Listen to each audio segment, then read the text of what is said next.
Commission meeting of February the 8th. Clerk, please call the roll. Seeger. Ress. McGinnis. Willie. Doherty. Here. Barcelona. Fitzmaurice. Crawford. Smale. Randolph. Truxillo. Chairman, we have a quorum. Thank you. Public announcements, please silence all phones and electronic devices. If you disagree with a decision this commission makes, you have the right to appeal it to the council. There are appeal cards over on the railing to my right. If you wish to speak, you must fill out a speaker card, and they're over on the railing to the right, and turn it into staff, and they will get it up here to me. Public speaking, 10 minutes each side and 5 minutes for rebuttal.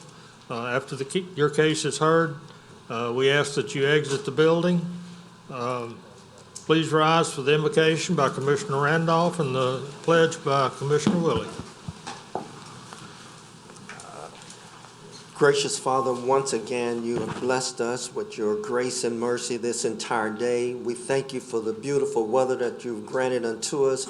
Lord, we thank you for your hands of love that you've blessed us in our families, our lives, even in our workplaces. And Lord, we thank you for our parish, our leaders, our government, and our employees. Bless this commission and all the residents that we serve. It's in your holy name. Amen. Amen. I pledge allegiance to the flag of the United States of America and to the republic for which it stands, one nation, under God, indivisible, with liberty and justice for all.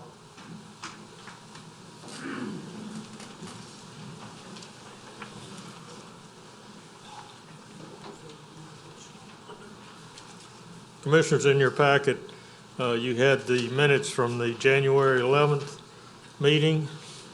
Commissioner Fitzmaurice. Motion to approve. Motion by Commissioner Fitzmaurice to approve. Commissioner Randolph. Second. Second by Commissioner Randolph. Please vote.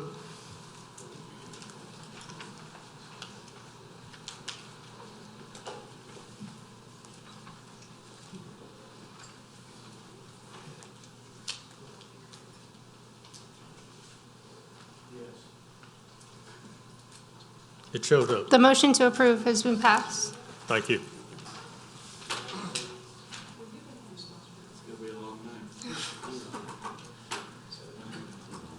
Staff, do we have any postponement requests? Yes, Mr. Chairman. The first request on the agenda is on page 1, 2021-2690 MSP, and we have a representative here to answer any questions the board may have. Okay, thank you.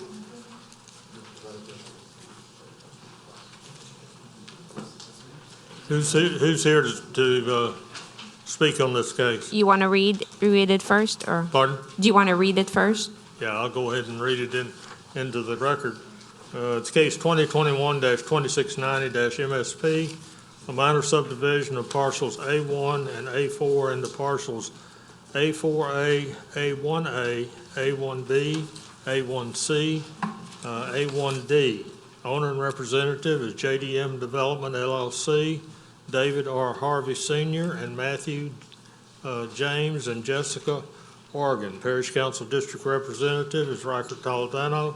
General location, the parcel is located on the east side of Riverside Drive, Covington, Ward 3, District 5. Good evening, sir. Please state your name. Matt Organ, 71344 Riverside Drive, Covington, Louisiana, 70433. I'm requesting to postpone. I've met with the Riverside Civic Association, which is on the street, and also the Councilman Riker Toledano. We're working out the final layout, and it was at Riker's request that we table to do so. And I feel very good about, we will be back here in the next hearing, and we will be able to finish this. And that will give you enough time, Yes, one month? sir. Absolutely. Okay, all right. We have a request by the applicant to postpone for 1 month. Commissioner Seeger. Move to postpone for 1 month. Motion by Commissioner Seeger to postpone for 1 month. Commissioner Barcelona. Second. Second by Commissioner Barcelona.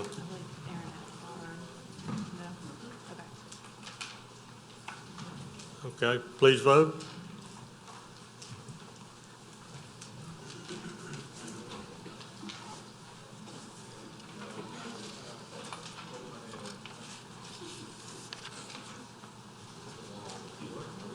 The motion to postpone for 1 month has been passed.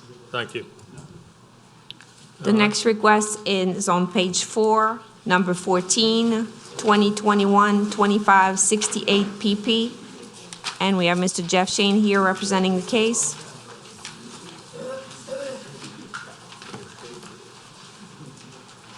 Okay, we have a request by the petitioner. This is 2021-2568-PP, Bonterra Subdivision, Phases 2 and 3. Developer owner is Lynn Levy Land Company, LLC. Engineer surveyors, J.B. Burks and Associates. Parish Council District Representatives, Honorable Mike Smith. General location, the property is located on the east and west sides of North Military Road, Louisiana Highway 1090, north of Interstate 12, Slidell, Ward 8, District 9. Good evening, Mr. Shane. Thank you, Mr. Chairman. An Honorable Commission, Jeff Shane of the Jones Fussell Law Firm at P.O. Box 1810 in Covington. There's some reverberation, or am I just hearing that? No? We're It's turning good? it down a little bit. Okay, I'm sorry. Maybe Feedback. I'm just picking it up. I represent the owner and developer, Lynn Levy. This case has been postponed for the last few months, and again, we seek postponement tonight for the same reason, and that is we have yet to receive the concurrence letter from LADOTD with regard to the traffic issues. I did want you to know that I'm in fairly constant communication with Councilman Mike Smith, this is his district where the project is located.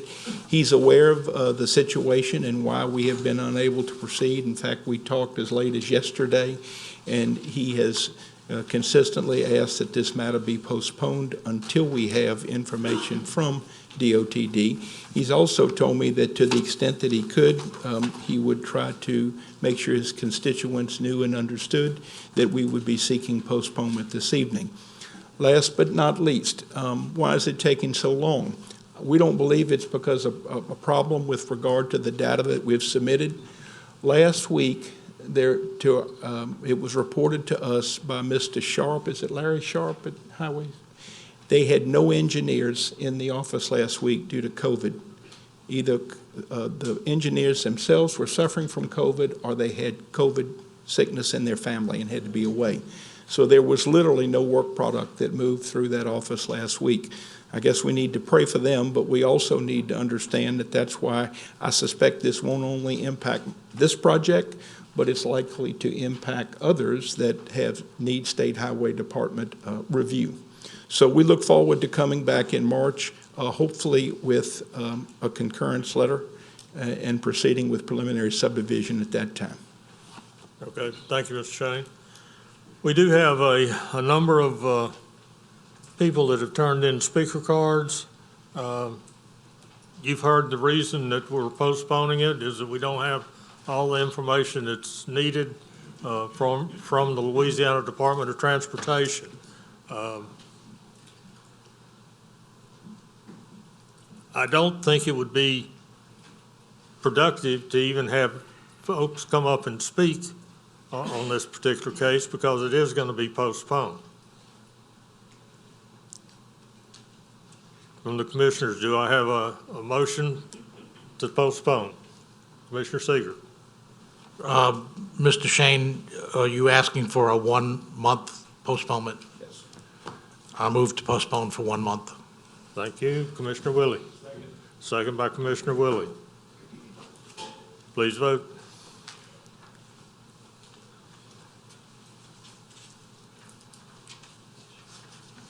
The motion to postpone for 1 month has passed. The next request on the agenda is still on page 4, number 18, 2021-2686 FP. And we have Mr. Paul Marone here to represent the case. Okay, this is Simpson Farm Subdivision Phase 2, developer owner Prudent Creek Partners LLC. Engineer surveyor is Kelly McHugh and Associates. Parish Council District Representative Honorable Martha Cassabon. General location, the property is located on the north side of Penn Mill Road across from Prudent Road, Covington, Ward 3, District 3. Staff, you've already commented. Mr. Morone. Thank you, Mr. Chairman. Members of the commission, Paul Morone on behalf of Prudent Creek Partners. Our contractor ran into some unexpected delays in completing the punch list items, so the list is longer than we would have expected or that we would ask you to move forward with this evening. So we would ask for a delay till next month so that we have the time to work through and complete those items and clean this list up before we bring it back to you in March. In March, okay. All right, Commissioner Randolph. Yes, sir, I motion to Paul, next month you said? Motion to approve for next month meeting. Postpone. We have a motion by Commissioner Randolph to postpone to the March meeting. Commissioner Barcelona. Second. Second by Commissioner Barcelona. Commissioner McInnes. Yes, I wanted to ask staff, last time I just made a comment about silt fences being present for final, final improvement, and I believe y'all were going to look into that. What is the requirement for silt fencing to control the sediment? Because, you know, oftentimes it gets seeded right at the end, maybe seeded again, but in other words, it's often a lot of bare soil at the time of final for the final check and approval, and it seems that silt fences would be appropriate, and so I wanted to know what your thinking is on that. What are the sediment control requirements, I guess? So the sediment control requirements, for the most part, are outlined in their MS4, not their MS4, but in their SWIP requirements that every site's required to have. So the specifics of it will be outlined there. Typically, the engineering department, when we inspect it, will look for certain erosion control measures during construction, whether that be silt fence, hay bales, whether they matted it, sodded it, whatever the case may be. In accordance with my staff report, you'll see a number of comments that we requested that BMPs be put in place until proper vegetation is established in things like the roadside ditch and the drainage features.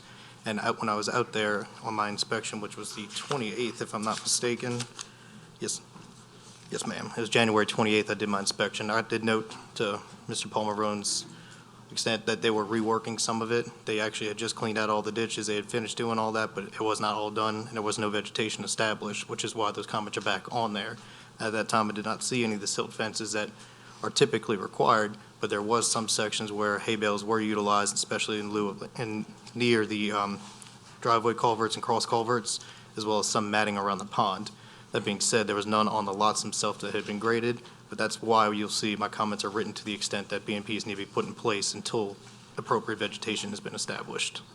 So I'm sorry, did you say that you're supposed to follow certain guidelines? You use an acronym, I didn't catch it. It's the SWIP plan that they have. There's SWIFT? a plan, SWIP, SWPPP, Stormwater Protection Plan.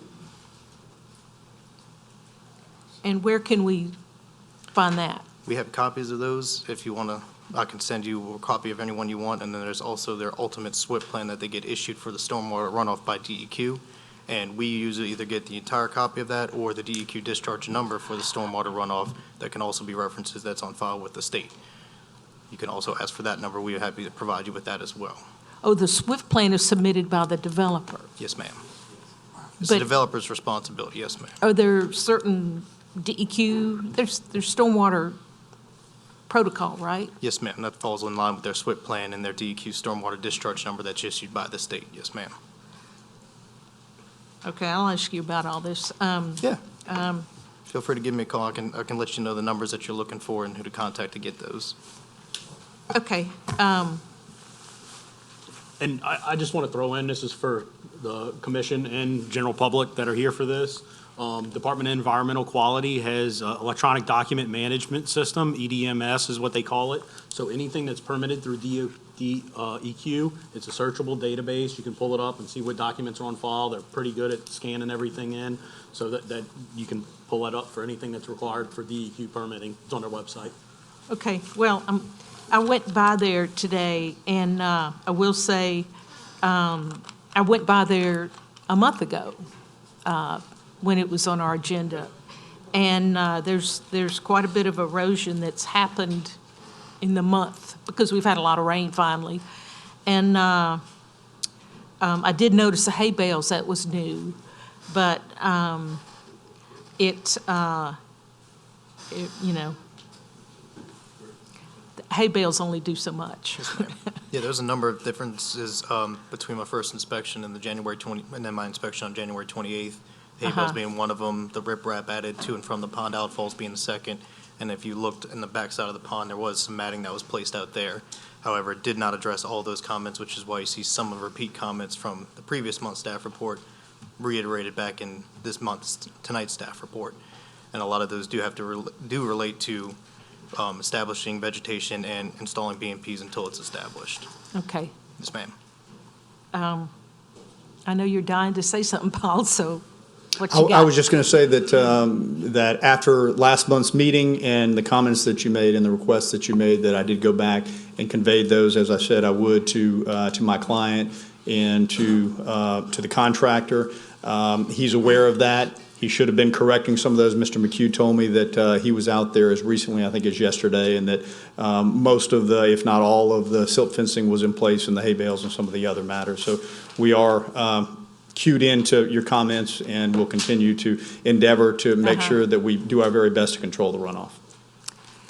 Just a comment. Did you know there's like a sprinkler system running that's hitting the side of the ditch and eroding it? I am not aware of that. It's, and I don't know if Mr. McHugh's aware of that. No, Yeah. I'm not aware of that. I got a video, if I can show you later if you're around. Is it but- in one of the, I guess, is it coming from one of the existing homes, or is it? Oh, no, it's in the back, undeveloped area, but it looks like maybe they were trying to water the ryegrass. Could have been. It stopped spraying, so it's kind of like a geyser now. Okay. Well, I'll make sure that, that they check that if that's still occurring. Okay. Anything else, Nell? Oh, no, I'm done. Okay. Commissioner Ress? Yeah, to move through that some more, we had this discussion last month, I believe, and there was a lot of concerns about, well, we can't do any better, we can't, this is just, this is final. This was coming in for final. And I don't know if maybe the stage should be set that these things get delayed longer than 1 month to set the tone as if you're going to come forward for final, the place should be ready for final. And I'm not seeing where they're ready for final. It's not obvious to me it's ready for final. And this one was before us a month ago for the same type of thing. And there was argument, oh, you can't do any better. Well, yeah, we had the argument about the silt fence and the straw. But the reality is it's not in place, and there isn't vegetation, and we're still doing the same thing. And you get what you asked for, and if you don't ask for it to be any better, you're going to continue to get the same thing. I think this should be either denied or postponed for longer. I think we need to send a message. I just don't think it's adequate. Thank you. Okay. Thank you. Commissioner Truxillo? This is to staff, a question for the staff.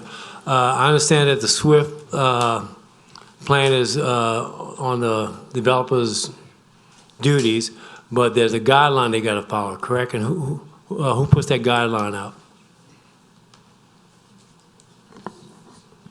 That would be the reference to the SWIP that I talked about earlier, and that would be DEQ is. Okay, thank you. Yes, sir. Thank you.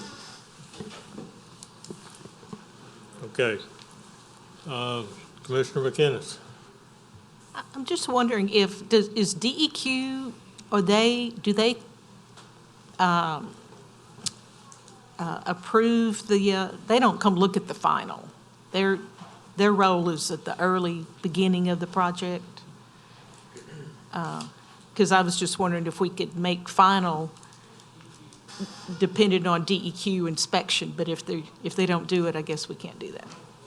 Okay. Okay. I need a motion to postpone. We have, okay, we got a motion and a second to postpone. Please vote.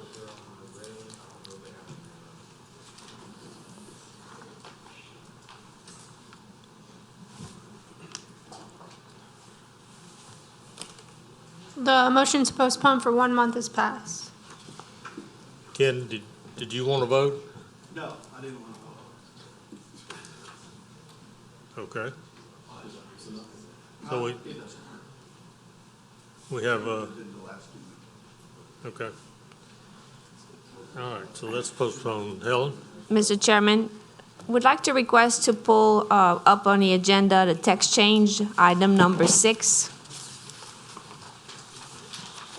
And Dr. Viet-Smythe is here to present the text change. Okay. All right. We got a request to move this item up. Let me read it in, and then we'll go from there. Ordinance to amend St. Tammany Parish Code of Ordinance, Part 2, Chapter 105, Buildings and Construction, Chapter 115, Drainage and Flood Control, and Chapter 125, Subdivision Regulations. Staff, yet? I don't know how many of you are familiar with the FEMA NFIP CRS program, but FEMA has a program under the National Flood Insurance Program called Community Rating System, CRS. It allows us to garner points that lower people's flood insurance policy rates. Currently, communities are rated like a fire rating from 1 to 10, a class 1 to 10, where 1 is the best and 10 is the worst. St. Tammany Parish is a 7 right now. We have 39,000 flood insurance policies or more, and they receive about $2 million a year in discounts. So each individual that has a policy in the special flood hazard area, in other words, an A or a V zone, gets a 15% discount because of our CRS rating right now. Well, in order to keep that, we have to pass a mandatory freeboard ordinance, according to FEMA. Freeboard is like a margin of safety. So FEMA is recommending 1 foot above base flood elevation in all special flood hazard areas. St. Tammany Parish is proposing that, and it is consistent with the building codes, International Building Code and the state building codes, 2015 and 2018 residential codes. So it does require us to amend these 3 chapters in the ordinance, small text changes to address the base flood elevation plus 1 foot. FEMA only requires it, though, for residential buildings. We're going to require it for all buildings in their designated special flood hazard areas as well as the parish designated areas. So we're doing it a little bit more than just FEMA asked for. In addition to that, we already impose a freeboard in flood zones B and C, 1 foot above the crown of the road. So that means it'll be easier for us to administrate across the parish. Okay. You said that, and maybe I misunderstood you, that we're rated as a 7? Yes. We're having a new, well, we're capped at that because of our building code rating.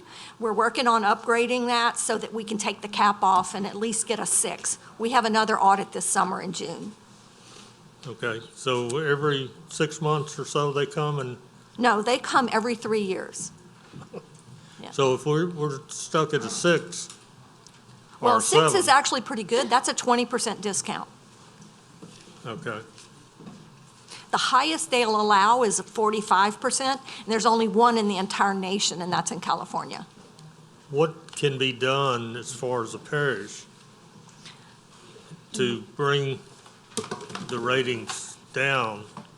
Like with the fire districts and everything, they get more personnel, they get more equipment, they get more fire stations. Well, that's one of the things that the permits department needs is more, they really dinged us in our building code rating because we have too many permits and not enough inspectors. So that was our number one issue, not enough training, not enough inspectors. So Kenny's working on that, Kenny Wortman, the director of permits.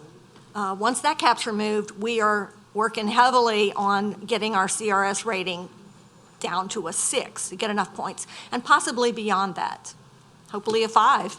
But I'm optimistic we can achieve a 6. Okay. All right. Thank you, Ms. Diette. We'll bring it back to the commissioners. Commissioner Crawford. I was going to make a motion to move that up. I don't know if we need to do that or not. No, I think it's my Your prerogative? Okay. priority, yeah. Okay. That's it for me. Okay. Commissioner McInnes. It's about time. What took y'all so long? No. Well, it's mandatory.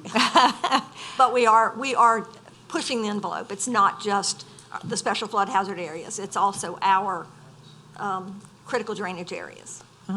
Well, I think it's well warranted, and I'm glad to see this.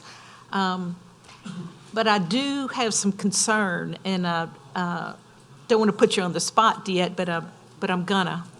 I'm worried we're just gonna end up having more fill to get stuff up a foot higher, and that may not achieve the flooding relief that we want out of this. We do have strict fill regulations. I would need one of the engineers to address that, though. So your base flood elevation is the highest water level that's defined by FEMA flood maps. So the 1 foot above it that's fill that's being required is technically outside of the flood zone from an elevation standpoint. Even though the property's located in flood zone, say, FEMA's saying you have to build to this base flood elevation in order to stay out of the hazard. We're saying you have to build 1 foot above. So the volume of water in the floodplain should not be affected by any fill above that base flood elevation, if that makes sense. It only makes sense if the fill is like a straight line, but the fill is going to filter out. I just wanted to make that point because I think that's something we have to watch out for. So has this already been approved by council? No, it's going to be on the next month's agenda. Because they drafted this, right? Yes. The council attorneys are drafting. Because it says the council deems these amendments appropriate, blah, blah, blah. So, but they haven't officially voted Yes, on it. it has to be heard by the planning commission Okay, first. because I was going, if they've already deemed it, what are we voting on it for? In this language, it's kind of hard to tell what's old language and what's new language. Anything that's Can you- underlined should be new language. Right, there's very few changes. Any strike-throughs is existing language that's being removed from the ordinance, and any underlined language is being added to those ordinance sections. And the only thing that this planning commission can comment on is those changes to section 125. I'm sorry, chapter 125. Oh, really? Okay.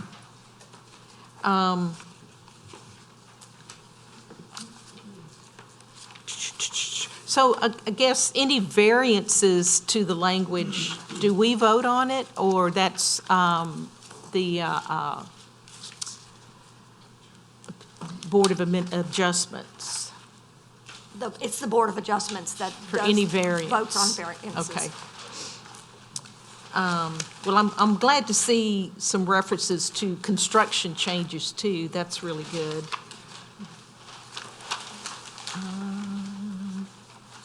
believe that is all the comments I have. Thank you very much. Okay. Commissioner Truxillo. How you doing? I'm looking at the map of this rating, and St. Tammany's in good position with most of the other parish. There's only one parish for the 5, and they got a bunch of them that's 8 or 9. And there's a bunch of areas that did not participate at all. But I think we're in good shape with that right now, especially when FEMA 2.0 comes out. Yes, Thank you. thank you. Commissioner Randolph. Yes, has this, will this be implemented in the New Direction 2040?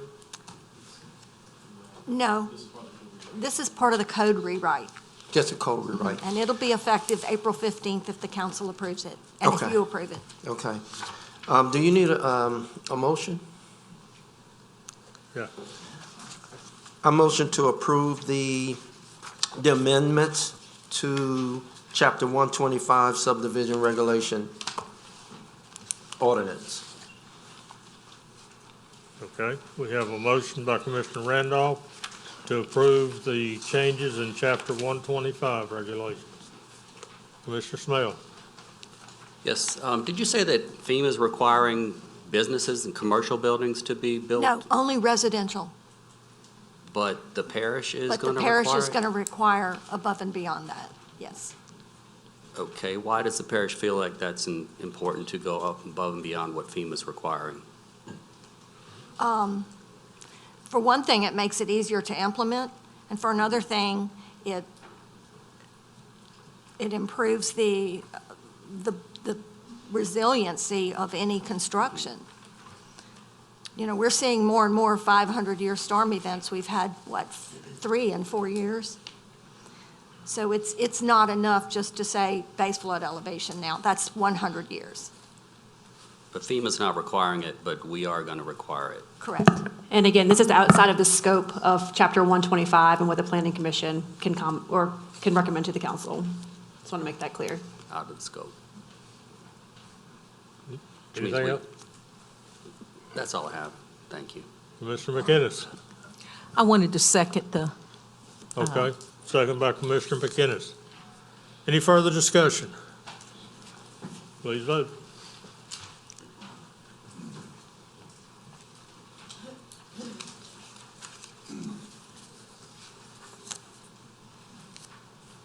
The motion to approve is passed. Thank you. Thank you.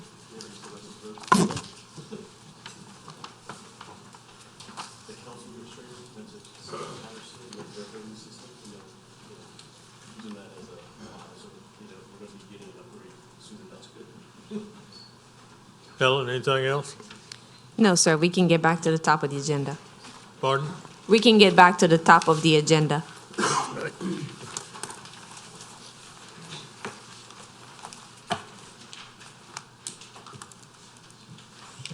All right, the first item is 2021-2666-MSP, a minor subdivision of parcels A and A1 into parcels A1A, A1B, A1C. The owner representative is David and Marie Elder and Matthew Elder, Parish Council District Representative, Honorable David R. Fitzgerald. General location, the parcel located on the north side of Playmakers Road, west of Louisiana Highway 437, Covington, Ward 3, District 2. This was postponed from the January meeting. Staff? The applicant is requesting to create 3 parcels from parcels A1A, A1B, and A1C. This is just a slight change from what was presented to you last month. The minor subdivision request requires a public hearing due to parcels A1A, A1B, and A1C were previously part of a minor subdivision approved in May 2021. Parcel A1A1 does not meet the minimum lot width of 150 feet required under the A2 Suburban Zoning District along Playmakers Road and requiring a waiver from the Planning Commission. And parcel A1B1 does not meet the minimum lot width of 150 feet required under the A2 Suburban Zoning District in the rear of the property and requiring a waiver from the Planning Commission. Thank you. Are the elders here? Yes. Good evening, sir. Good evening. And you are? I'm David Elder, 19133 Playmakers. Okay. The reason of this is what? It's a family property, my wife and I, and we thought it'd be a better layout. Our being 70 years plus, we thought it'd be very nice to have our son live right close to us at this time. Might be needed somewhere down the road, huh? You know it. You know it. All right. Good deal. Anyone in the audience wish to speak in favor?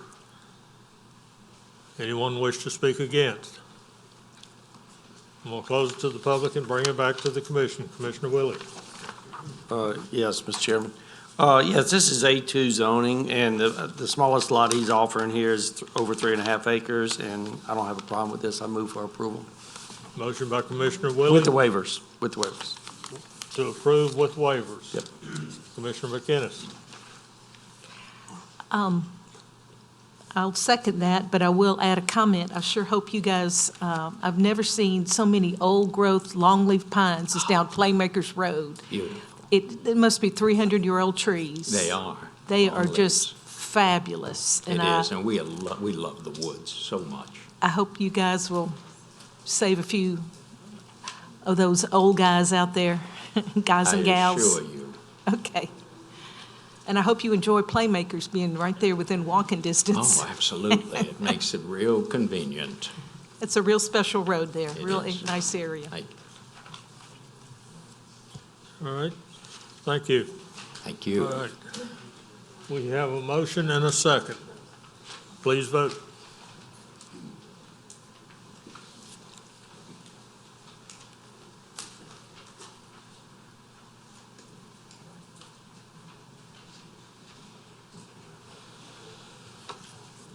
The motion to approve with waivers is passed. Okay. We go to item 3, 2022-2714-MSP, a minor subdivision of .84854 acres into parcels A and B. Owner representative is Elizabeth Clark Wall. Parish Council District Representative, Honorable Riker Toledano. General location, the parcel is located on the north side of Harry Lemons Road, east of Louisiana Highway 59, Mandeville, Ward 4, District 5. Staff? The applicant is requesting to create two parcels from .854 acres. The minor subdivision request requires a public hearing due to parcel A and B do not meet the minimum lot size of 1 acre required under the minor subdivision ordinance and requiring a waiver from the Planning Commission. All right, thank you. Good evening, sir. Yes, sir. My name's Shepard Bro. I'm Elizabeth Wall's stepfather, and I'm representing her. Okay.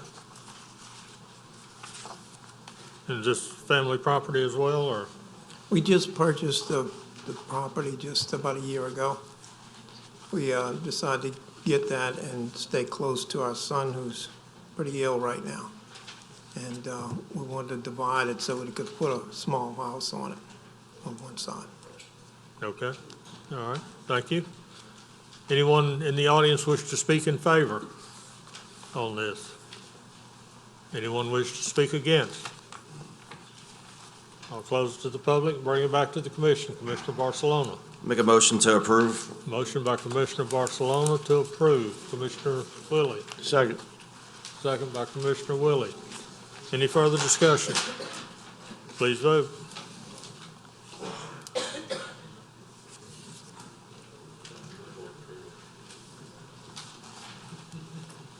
The motion to approve is passed. And that was with the waiver, Aaron. With the waiver, yes. Okay. Next item is item 4, 2022-2716, a minor subdivision of 7.38 acres, parcel 3 and a 3.61 acre parcel into parcels 3A, 3B, and 3C. Owner and representative is Maribel Soto Burgos Curro. Parish Council District Representative, Honorable Marty Dean.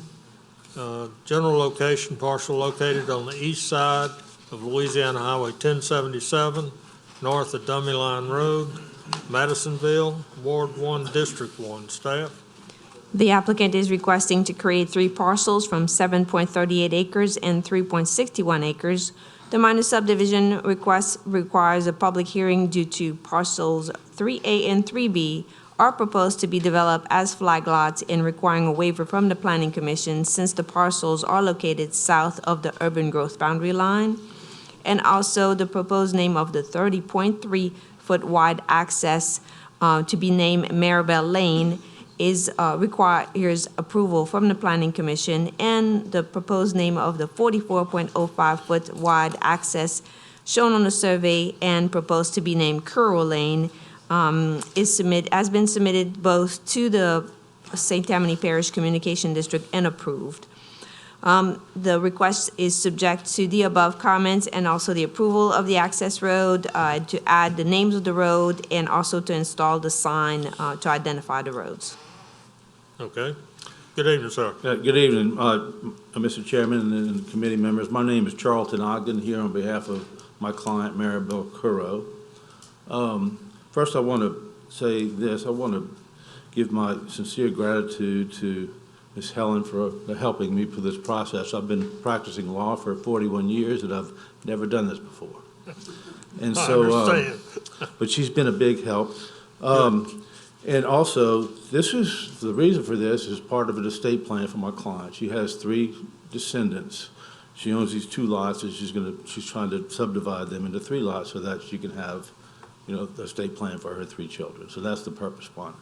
Also, with regard to the flag lot, the 7.68 parcel that was subdivided was already a flag lot, and that would have had a 74-foot access on 1077. So the way we had planned a subdivision was to provide a 30-foot access for one lot and a 44-foot access to the other lot.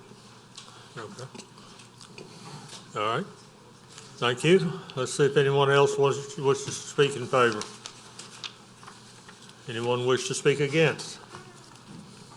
I'll close it to the public, bring it back to the commission. Commissioner Seeger. I move to approve with the waivers. Motion by Commissioner Seeger to approve with the waivers. Commissioner Willie. I just have a question of the petitioner. Yes, sir. Okay, those 2 flag lots are going to be accessing only Highway 1077? Yes, sir. Correct? So we're going to end up with 2 parallel driveways for that distance. I'm just curious. I don't have a problem with it. It's just it looks like it can be strange. You got 2 parallel driveways side by side instead of having just one. Well, it's going to be jointly used. It's going to be they're going to be owned separately by each lot, and so yes, we will have 2 parallel driveways. Yeah, it looks odd when it's like that. Yeah, I second the motion. Okay. We have a second by Commissioner Willie. Any further discussion? Please vote.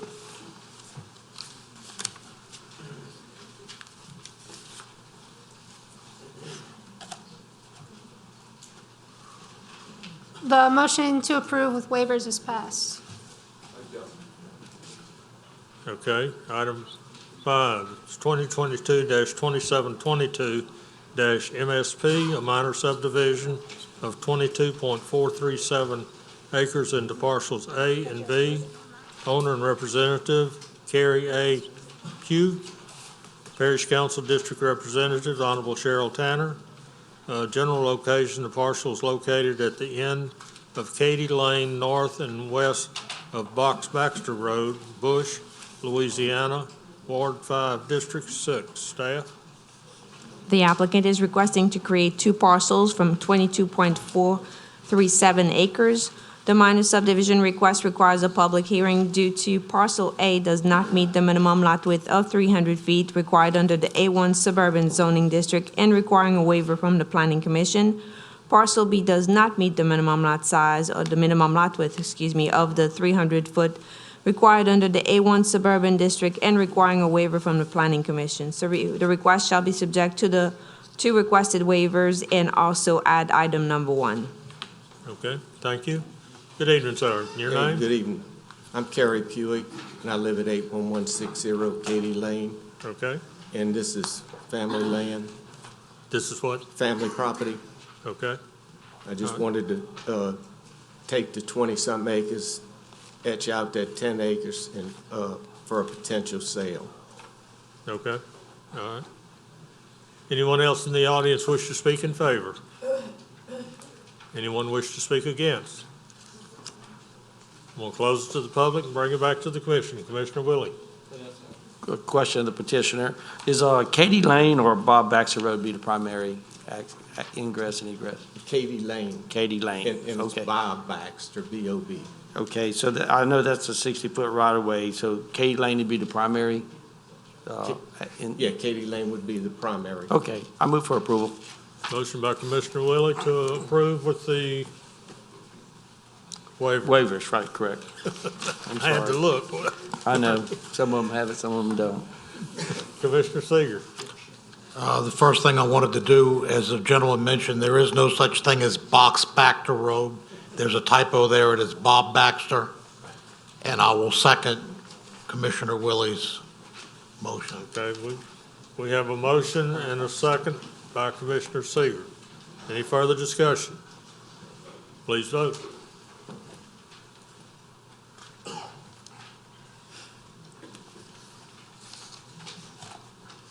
The motion to approve with the waivers has been passed. Thanks, and you're gonna make the note to correct the name? Yes, sir. Okay. All right, we've handled that one. We go to re-subdivision review. This is item 7. Case numbers 2022-2700-MRP. Subdivision, re-subdivision of parcel A and lot 30 and 30-B into parcel AA of lot 30 and lot 30-BB, Bayou Lacombe Estates, Phase 2. Owner representative is David Wayne and Connie Cruz Hutchison.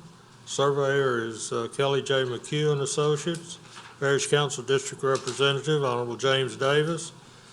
General location, the property is located at the end of Island Drive, east of Bell Park Road, Lacombe, Ward 7, District 7. Staff? The owner is requesting to create 2 lots or 2 parcels. The public hearing is required because the 2 parcels do not meet the minimum lot width of 150 feet required under the A2 suburban zoning district and requiring a waiver from the planning commission. I'd like to bring your attention to the survey that is attached here, maybe just explain you the reason for the request here. If you take a look at the old property line, the old property line came sort of in the middle of part of the driveway and also crossed the shed. So basically, we're just straightening the property line to make sure that the shed meets the setback requirements and the property line no longer crosses the shed and a part of the driveway. All right, thank you. David Wayne or Connie Hutchison?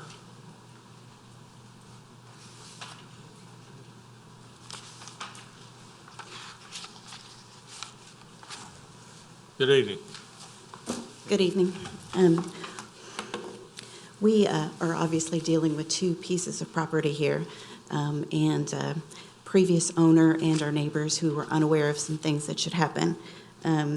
We purchased the 2 pieces of property in December of last year, and as we were doing surveys, et cetera, we learned that our neighbor at the end of Island Drive was unaware that we owned the pie-shaped piece of land in between us.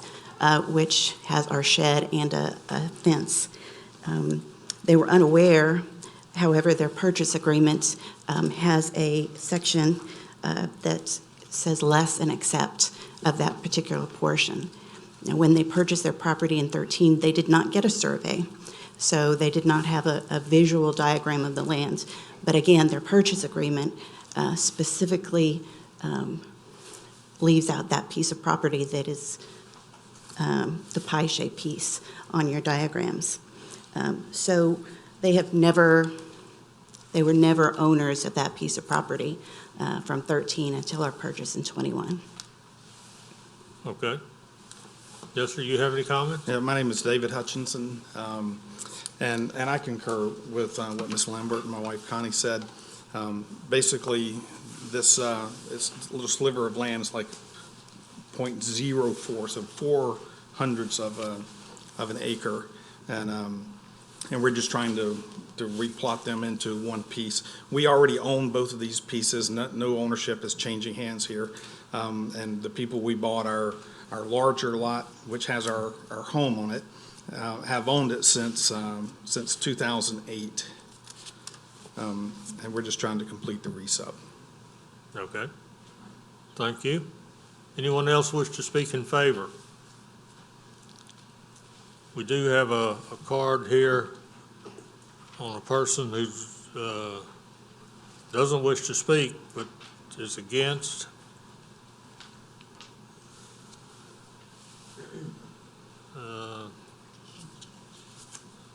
So I can figure out the name. Cannon? Cannon doesn't wish to speak, so, all right. I'm going to close it to the public and bring it back to the commission. Commissioner Crawford. Okay, Mr. and Mrs. Hutchinson, I'm glad you explained that because I was going to ask the question of what was going on. So both of the pieces of property that we look at here, you own both of those? We do. Okay, and there are houses on both of them existing, correct? No, there's, we're at the end of an island. Right, I'm familiar with And it. we have one end of it and a piece in the middle. Okay. The piece in the middle is what is subject to some contentiousness, but we own both of those pieces. Okay. So lot 30BB, that's, you own 30BB also, correct? Lot 30BB, which is the big one? I'm not exactly No, sure sir. what diagram No, you're sir, looking at. that's our neighbors. Oh, okay, that's your neighbor. Okay, so the two pieces you own are the pie-shaped piece and the other piece Yes, sir. when you're That's going correct. down the street on the right-hand side. Okay, That's correct. okay. And you're saying that the neighbor never did own that piece, and so you're just trying to incorporate the two That's together? correct. On their deed, it very Okay. specifically says that they're purchasing lot 30, accepting that piece by legal description. Okay. And then we have purchased it by that legal description when Okay. we bought the house. I understand. What threw me is it says no improvement shown, and there's obviously a house on there, and when I went by there was a house there, so. Right.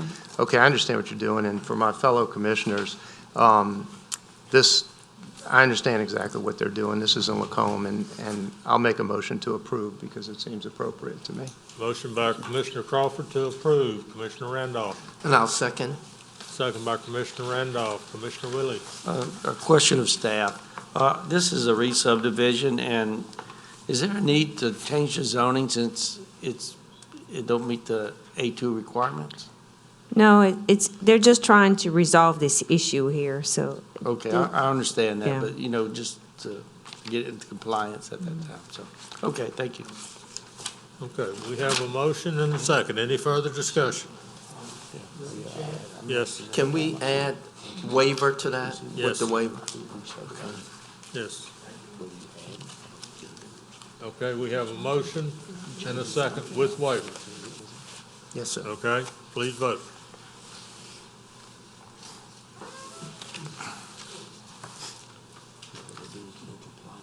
The motion to approve with the waiver has been passed. Thank you. Thank you. All right, item 8. Case is 2022-2704-MRP, re-subdivision of lots 254 and 255A into lots 254A and 255 A-1 Terabella, Phase 1A-2. Owner representative is Robert Dell and Linda S. Akers. Surveyors Randall W. Brown and Associates. Parish Council District Representatives Honorable Marty Dean. General location, the property is located on the east side of Beauregard Parkway, north of Bay Tree Manor Drive, Covington, Ward 1, District 1. Staff? The owner is requesting to create two lots, lots 254A and 255A-1, and a public hearing is required considering that as stated in the restrictive covenants of the approved plat, no lots shall be further resubdivided without approval from the Planning Commission. Thank you. Mr. Dale and Ms. Akers? Good evening, Mr. Commissioner. Good evening. Commission. My name is Greg Akers on behalf of my parents, Robert Dell and Linda S. Akers. They own both of these lots.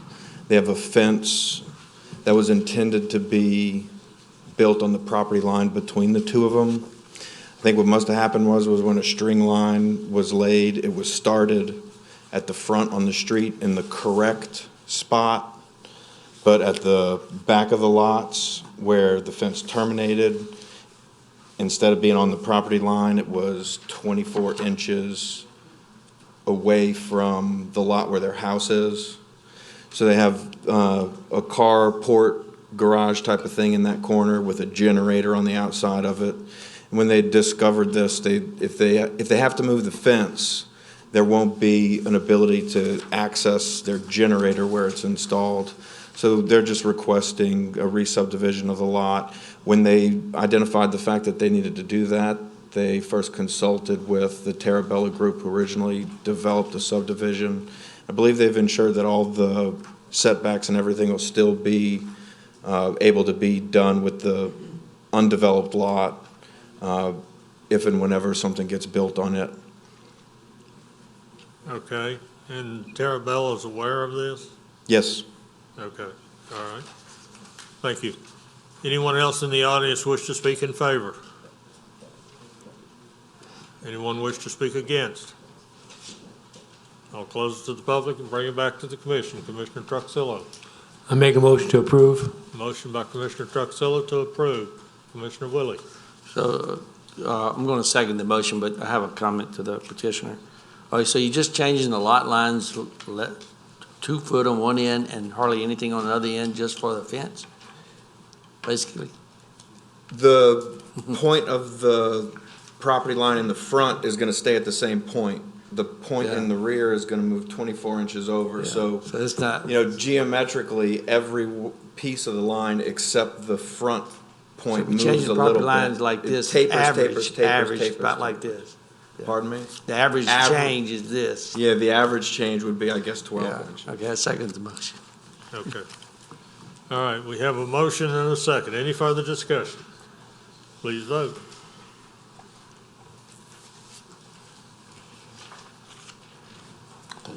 The motion to approve is passed. Thank you. Thank you. All right, we go to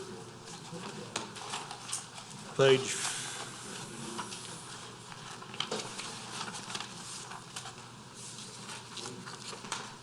page 3, right? All right. All right, we have a request from Mr. Morone. He's got 2 cases. I want to read both of them. We'll hear them together, but we will vote on them separately. Item 9, case is 2022-2711-MRP, resubdivision of lots 1, 3-64, 65, and 67 into lots 1, 2, 3, 4, 5, 6, 7, 8, 9, and 10, Square 21, Northern Division of the Berg Boulevard. Owner and representative is HMM Development, LLC. Surveyor is John G. Cummings and Associates. Parish Council District Representative, Honorable Reichert Toledano. General location, the property is located on the southeast side of North Street and 11th Avenue, Covington, Ward 3, District 5. And item 12 is case 2022-2723-MRP, re-subdivision of lots 1 through 68 into lots 1, 2, 3, 4, 5, 6, 7, 8, 9, 10, and 11, square 23, the northern division of the Berg Boulevard. Owner and representative is Mark and Casey, LLC, Mark Hosh. Surveyors John G. Cummings and Associates. Parish Council District Representatives Honorable Riker Toledano. General location, property is located on the northeast side of North Street and 11th Avenue, Covington, Ward 3, District 5. Mr. Morone, staff, brother. In regards to case 2022-2711 MRP, the owner is requesting to create 10 lots, and a public hearing is required considering that the proposal involves the creation of more than 5 lots, and the request will be subject to the 2 items listed on the staff report.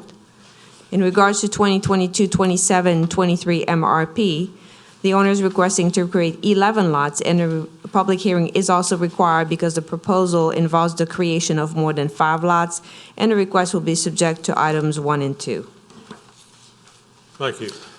Mr. Morone. Thank you, Mr. Chairman, members of the commission. Paul Morone, representing the owners of these two tracts or these multiple lots. These lots are located in the Berg Boulevard, so these lots are in place. Were created by plat in the 1940s, and so they exist on the ground today. We are requesting to take, in the first case, about 60 lots and re-subdivide those lots into 10 lots, and in the second case, taking over 60 lots and re-subdividing them into 11 lots. There are a couple of provisions in the ordinances that I want to point out to you with regards to a situation like this. The first is that the parish has in place a contiguous lot rule. That says where there are existing lots, which these are, and those lots are less than 50 feet in width, that you are required to combine those lots together to create a buildable lot. So in this instance, where we have these 30-foot lots, we are required to combine them to make 60-foot lots. If you look closely at the plats that you have for each of these cases, you will see that we are going well beyond creating 60-foot lots in this instance. In the first case, almost all of the lots are in excess of a half acre in size. One is almost an acre, and then one is slightly smaller than a half acre at 90 by 135. Likewise, in the second case, all of the lots are over a half acre in size. So they are much larger than what is the requirement of the contiguous lot rule. The other fact that I would point out to you is the zoning of the property. If we discard the contiguous lot rule for a moment and look at what the zoning requires, the zoning is A4 on these tracts. As you know, A4 permits 4 units per acre with 90-foot fronts. So we are greatly exceeding the lot size and thereby greatly reducing the density that the existing zoning on the lots require. All of this was done in an effort to bring larger lots to this area. You will note that we are not proposing to double stack these lots. In other words, we are not having lots that front North Street and Hellenberg Boulevard or Hellenberg Road. Rather, we're going to just have larger lots and will front North Street. Finally, I would point out that all of these lots are in flood zone C. None of these lots are in a critical drainage area. We've had the opportunity to meet with your staff and confirm both of those points. So again, we're dealing with lots of record. This is not a subdivision. This is not a minor subdivision.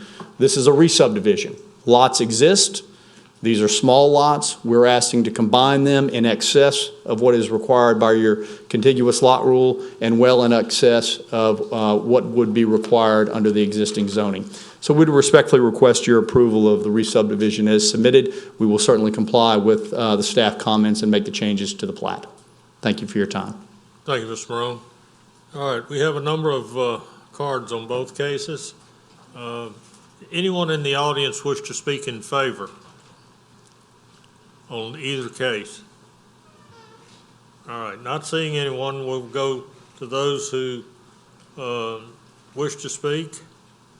Aaron Tuloy? It's not marked whether you want to speak or not. I do want to speak. Is that okay? Yes. Okay. All right. Good. Good. I'm glad I'm the first one. The guy that was just speaking, I'm sure he made a great argument to you all. I'm sure he's got his little thing going on. But here's the deal. This is the second time we've been here because of this. The last time we got lucky. The council voted in favor of the people because, again, his argument and what he's saying, I can tell you right now, I live on the corner of Ike Street in Lincoln. The drainage is horrible. The traffic is horrible. I know nobody's going to go back there and do anything because people have been saying stuff for years. That's a whole nother story. The end result is this. It's not going to work. They might think it's going to work, but I can tell you it's not going to work. You can have several other people come right behind me that's going to tell you the same thing. It's just, I don't want to take up too much time here, but I mean, we're all big lots. We're not just these small little houses. And if you start adding all of this stuff, I don't care what he tries to say about this drainage. I'm telling you, because I live there, it sucks. My house floods every time. And I can tell you, just like I told my neighbor a few minutes ago, I got a lot of blood, sweat, and tears in my house. And it's sad to say, but if y'all approve this and it gets popped up, I'm straight up selling my house and I'm gone. Okay, because you got a lot of people with some decent houses back there, which means what? High property taxes, which means what? We're pumping a lot of money into this parish. So that's my argument. Take that into account, and that's all I have to say, okay? Thank you for your time. Okay, thank you. Brandon May?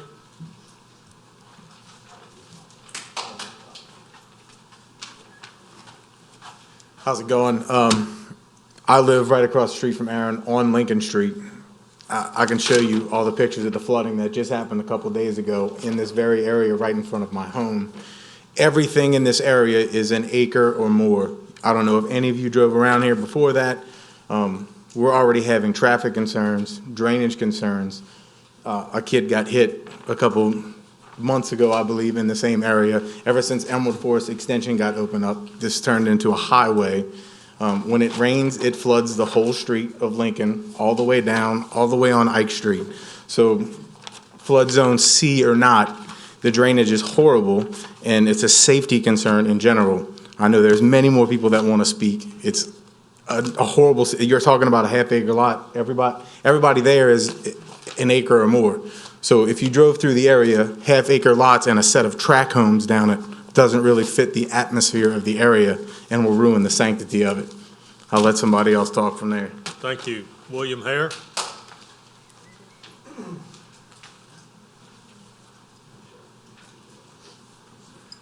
Good evening. Hi. I've been living on Gulch Street for the last 19 years. The housing, as it's been built up in this area, has created problems with drainage back there. The two people that spoke before me are correct. The drainage is horrible. These two tracts of lands are right across the street from my house. And look, I'm not against development. It's going to happen eventually. But I wish somebody would do some type of study of flooding back there, and also the traffic study, because there's numerous vehicles that fly up and down the street on North Street going back to these subdivisions off of Harrison every day, trying to beat the traffic. But I just wish somebody would take into consideration of doing some type of studies back there. Thank you. Thank you. John Vincent? Thank you very much for your time. As the attorney representing the clients pointed out, the current tracks are flood zone C, and they're not in a drainage, area of drainage concern. However, they're adjacent to 2 areas of drainage concern and upstream from one that is another problem. And those properties are the highest in the Red Gap subdivision area at 31 to 32 feet. Water runs off of them, down Ravine, Western Sands, Ike, Gulch. They go down Lincoln. They all that water accumulates on the streets, gets up very close to the properties.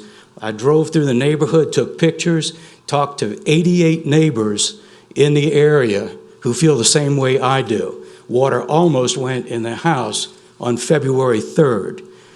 There needs to be studies done because of public safety and the general welfare of our neighborhood. And things need to be, infrastructure actually needs to be improved and implemented before anything is built. So what we're respectfully asking is that these cases be denied until infrastructure improvements can be made to improve drainage and traffic flow in the area. And these do pose an immediate threat to the public safety and to the general welfare of the neighborhood. One last point on traffic. Those of you who work in parish government probably know how many times people run in the ditches, knock down the stop signs, knock down the street signs in our neighborhood because of the increased flow.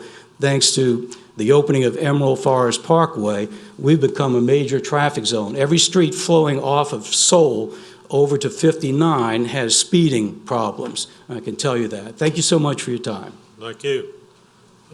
Nicholas Lasario. Are we on the record?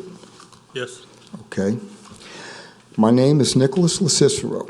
I'm here on special appearance. I'm a man, a living soul. I inhabit at 70225 Gold Street. This wrongful A4 zoning is a trespass. Government was created by mankind to serve and protect property of man and create no injury, and cause no injury, I'm sorry. The deceit of this zoning and planning department changed what was uniform and equal zoning and divided a subdivision. I have 2 court documents to submit as evidence certifying this zoning was fraud. These unrebutted affidavits were properly served, publicly posted, and properly recorded. It's a well-established principle of law that fraud has no statute of limitations and that its presence vitiates all and every contract and agreement. The Zoning and Planning Board members took an oath of office to support the Constitution and laws. I have certified copies of each member's oath of office. I pray and wish the board members are lawful in their decision on this matter. The remedy is to restore equal A2 zoning before permanent damage is done. Thank you. Thank you. I have documents if y'all want to see them.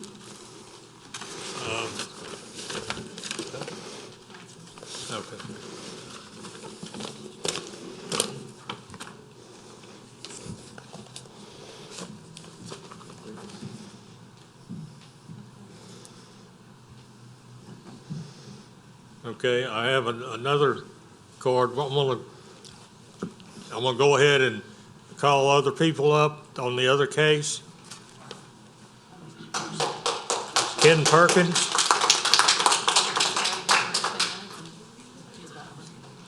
Pardon? You said calling up on the other case, are we starting? My name is Ken Yeah. Perkins. I live at 21313 Soul Drive. Everything that everybody said, okay, is just fact. Okay, I just talked to an attorney here and asked some questions, because last time we really didn't get anything answered. Everybody has their, everybody has a right to say what they want to say. But, that's not a zoning question, okay? So I asked an attorney here, how many houses did it take, okay, to be a minor subdivision? And I'm in the terminology, I don't know it all. And he said 5. Anything above that, okay, would be a subdivision, okay, or that type of situation. All right, I want to know what ordinances, what laws, what regulations, what statutes, okay, does the zoning commission have to adhere to?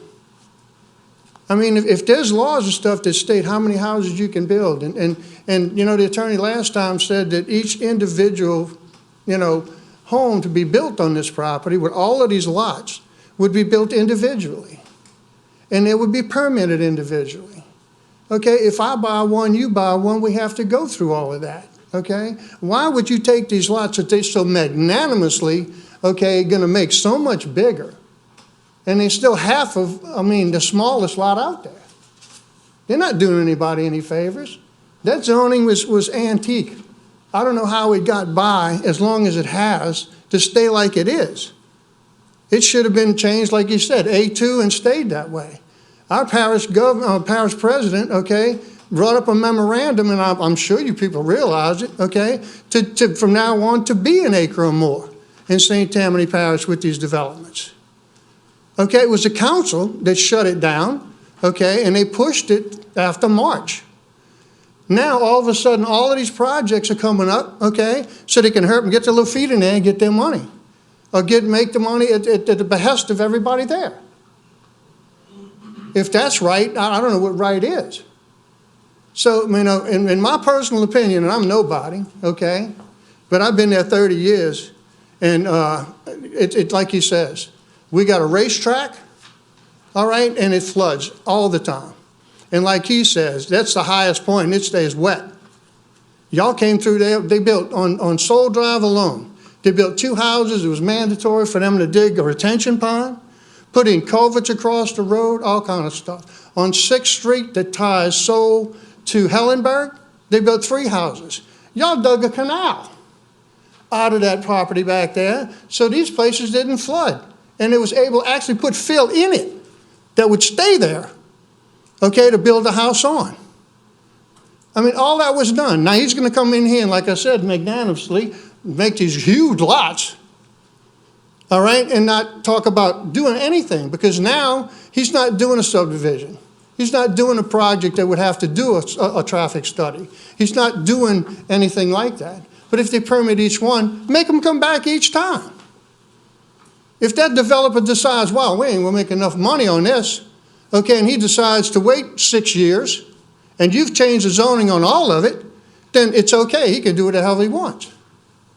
Make him come. If it's not a development, it's not a subdivision, it's a re-subdivision. And I guess that's a turnaround, whatever legal point he's trying to make. All right, but make him come with each lot, make it mandatory, it's an acre lot, and let him come for each one if it's not a development. And that's all I got to say. All y'all got consciences, I hope, and y'all live somewhere, and you damn sure wouldn't want to be in the situation we're in. Thank you. Thank you. Ken Perkins? That was me. Oh, that was you? I'll Okay. come again. All right, Donna Segura?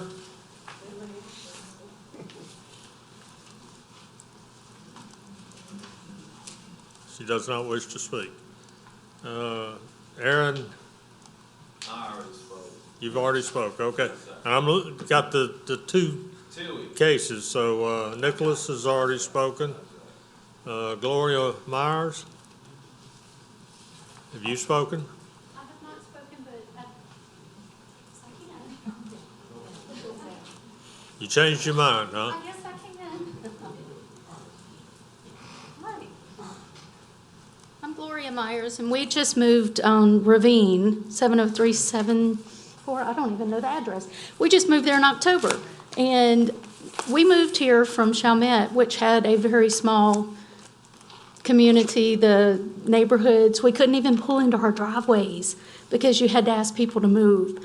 And we love this area because we have a 2-acre area, and I don't have to worry about people coming up and down our street so much like we did there. And when I saw this go up and heard what it was going to do, I just wanted to come and speak because I have a little girl And our neighborhood so far is quiet, haven't had any issues. But I do know that Harrison, you can't hardly get in and out of that. People are up and down as you go down the other way. There's a lot of busy traffic through there. And I just don't want to see it come into our neighborhood. I don't know what everybody else knows here, but I can speak and say I would love for our community to stay the way it is.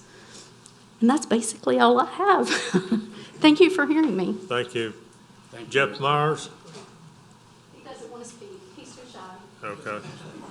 Brandon May? I had spoke previously. I just kind of filled out both forms because I thought they were. Okay, that's fine. And William Hare? I spoke already. Okay, all right. Just have- We're going to go to rebuttal. Each side will have 5 minutes for rebuttal, okay? So we'll start with Mr. Morone.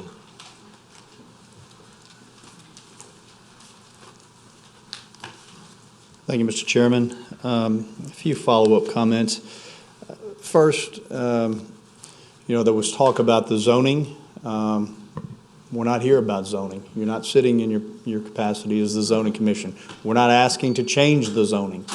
I mentioned the zoning only to point out that we are proposing lots that are much larger than the zoning exists on the site.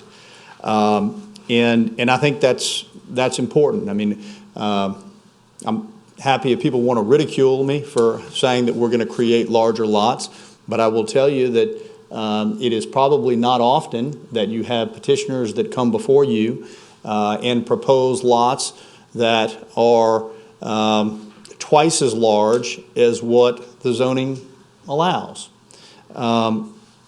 We are not creating lots here.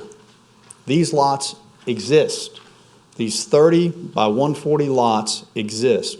Those lots have existed before Red Gap Acres, the folks across the street, they live in Red Gap Acres or one of the developments near that. Before those existed, the Berg Boulevard existed. These lots were created, and these lots were there.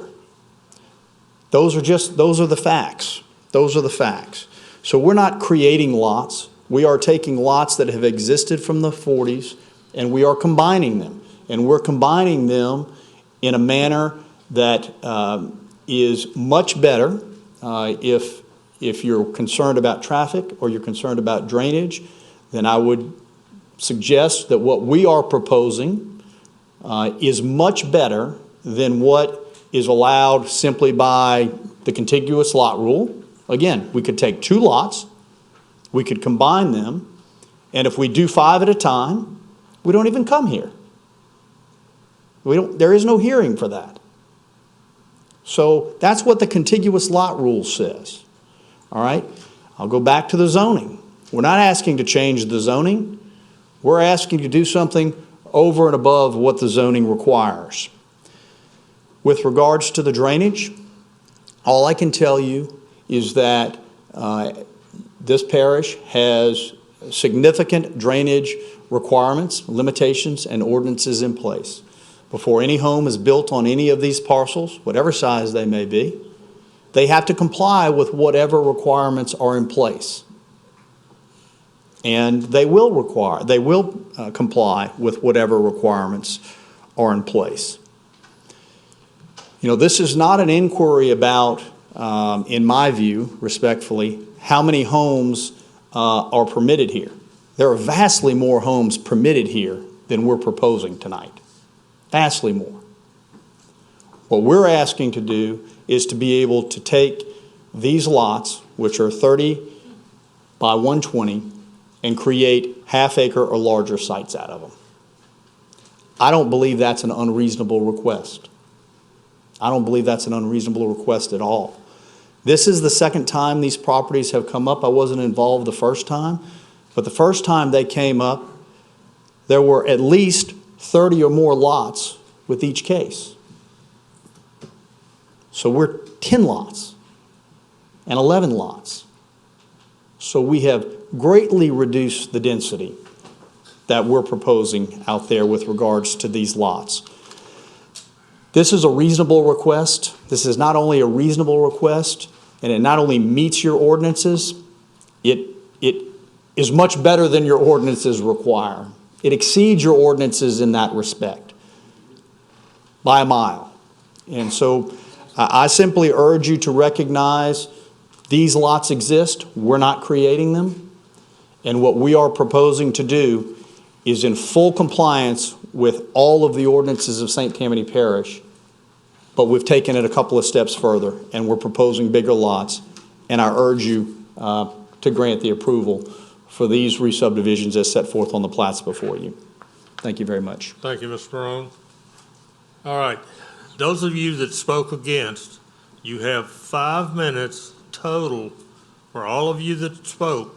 So I would suggest that you find maybe 1 or 2 to speak so that you don't go over the time limit. Yes, sir. State your name. John Vincent, 21573 Soul Drive. I'll make this as quick as possible. If anyone thinks that the lot sizes laid out in 1947 have anything to do with what's going on in the parish today, we got a problem. Another thing, lot sizes may be an issue, but not for everyone in the neighborhood. It's safety and general welfare. Passing this today shoots the starting gun for construction. Once construction's done, without any improvement to drainage or any consideration or improvements in traffic, we're going to have trouble. We may have death, we may have flooding. We do not want this to happen now. Deny it, let them come back once improvement to the infrastructure has been made. We do not want Slidell, the flooding that's going on there, the other flooding in the parish. I had my house flooded in Metairie. I do not want it to happen here. Thank you. Okay, someone else. State your name. Nicholas LaCicero. There's only 5 lots of record, 3 parcels with different assessment numbers. Most of these large parcels have 1 assessment number. If they were lots of record, they should have individual assessment numbers, I would think. Thank you. Okay. Next person. I'm going to be short and sweet. Everything that the attorney said, okay, is with no regard to us. End of story. Okay? He's serving a client, and that client will get what he gets, and we'll get what's left over. So everything he says has nothing to do with the people around there. They don't care. Thank you. Okay, yes, sir. State your name. My name is Brandon May. I live on Lincoln Street, where all of this is being talked about. Is anybody up there 75 years old when this was zoned? Has anybody been by the property lately to see what all the properties around it look like now? Are any of them 30 by 100?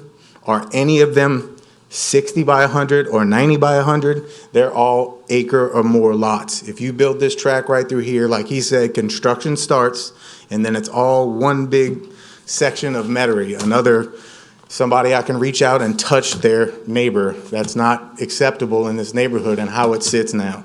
Thank you. Thank you. Yes, sir, state your name. My name is William Hare, live on Gulch Street. Mr. Reese, I remember you the last time we were here. You helped us out, and I appreciate it.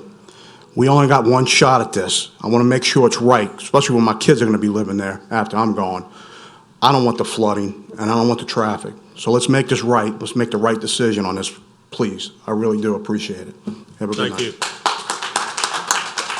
Anyone else wish to speak in rebuttal?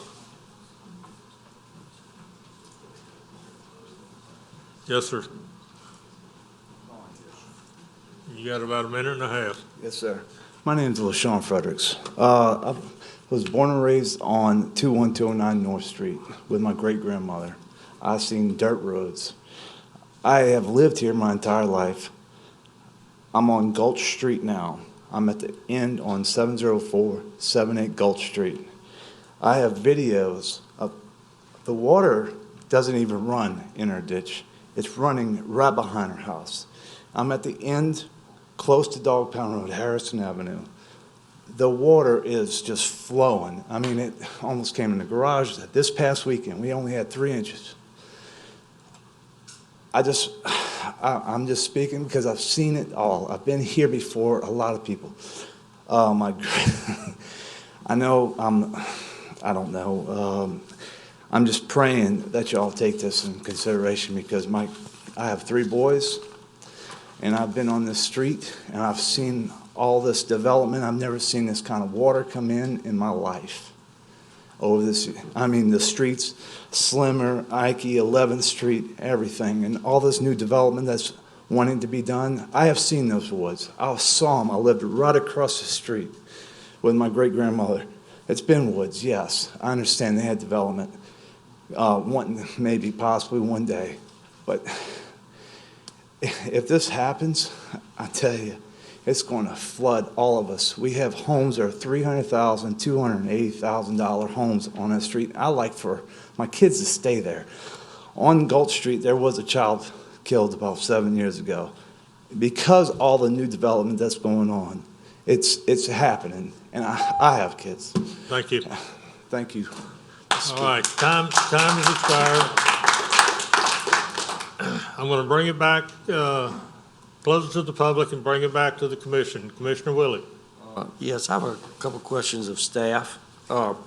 Is there any plans of Hellenberg being extended?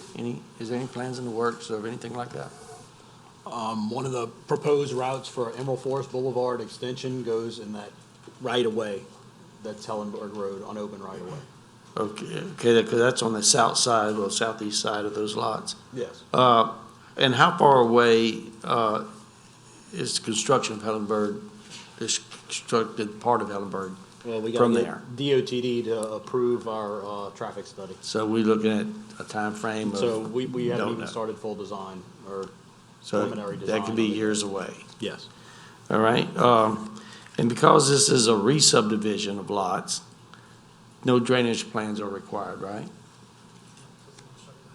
They have to submit a drainage plan when they construct the houses. Each So house, like how the individual lot's gonna house, drain. so where it's gonna go, what ditch, if the ditch is adequate and everything, okay?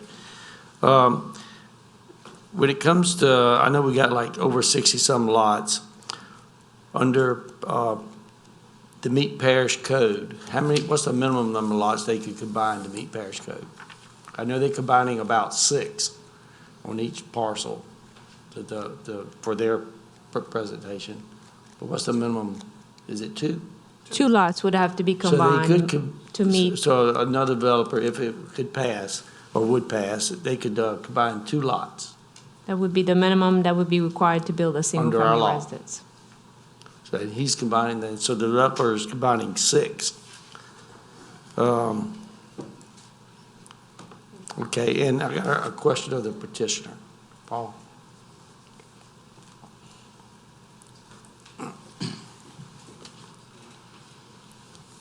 Yes, sir. You mentioned that it was flood zone C, the whole property on both parcels? Yes, sir. Okay, are y'all planning are there any kind of drainage work y'all need to do in order to, if this passes, to develop the property?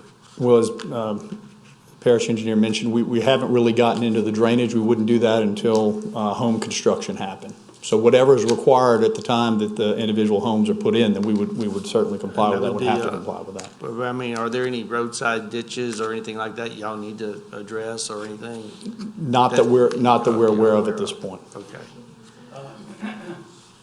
All right. And these lots of records has always been a really tough situation, and a lot of times I've seen them, they do the minimum, combining 2 lots to make 1. And I just feel like this is the best shot for this property because of those lots of record. I'm going to move for approval. Motion by Commissioner Willie to approve. Commissioner Seeger. Mr. Marone, I have a couple questions. You said that it wasn't a matter of numbers, but it is a matter of numbers in my head. How many, with the present rules and regulations, how many houses can be built there right now? Well in excess of 30 in each group. And you're proposing how many instead of 30? 10 in one and 11 in the other. So you're reducing it by 2/3? Correct.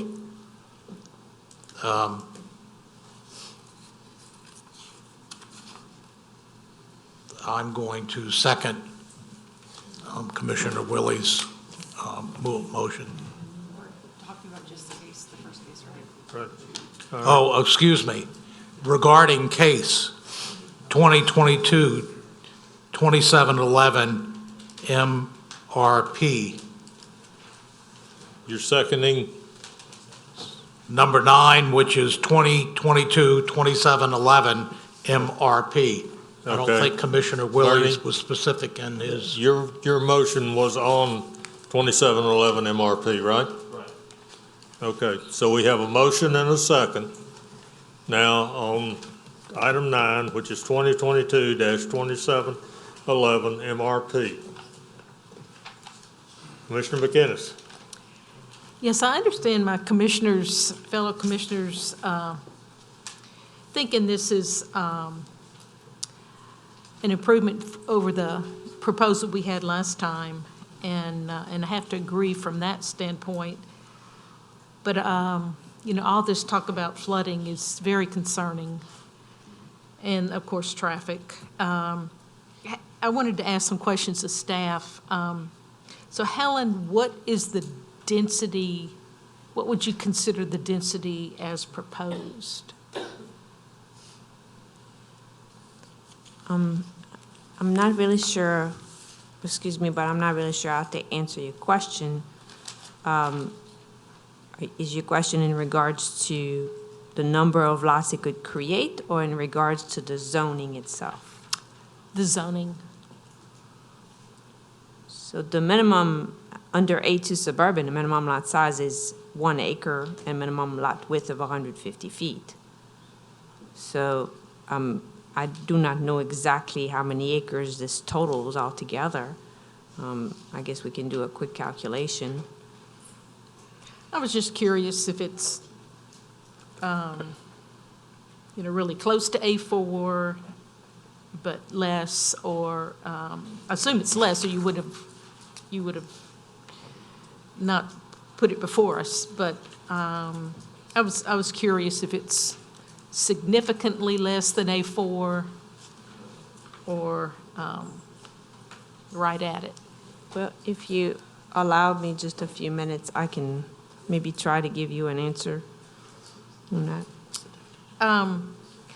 And maybe someone else can answer this while you're doing that. I guess I'm a little confused. These lots of record, if they're all owned by one person, why do we not treat it as a subdivision, and that we would get to look at drainage plans and planning?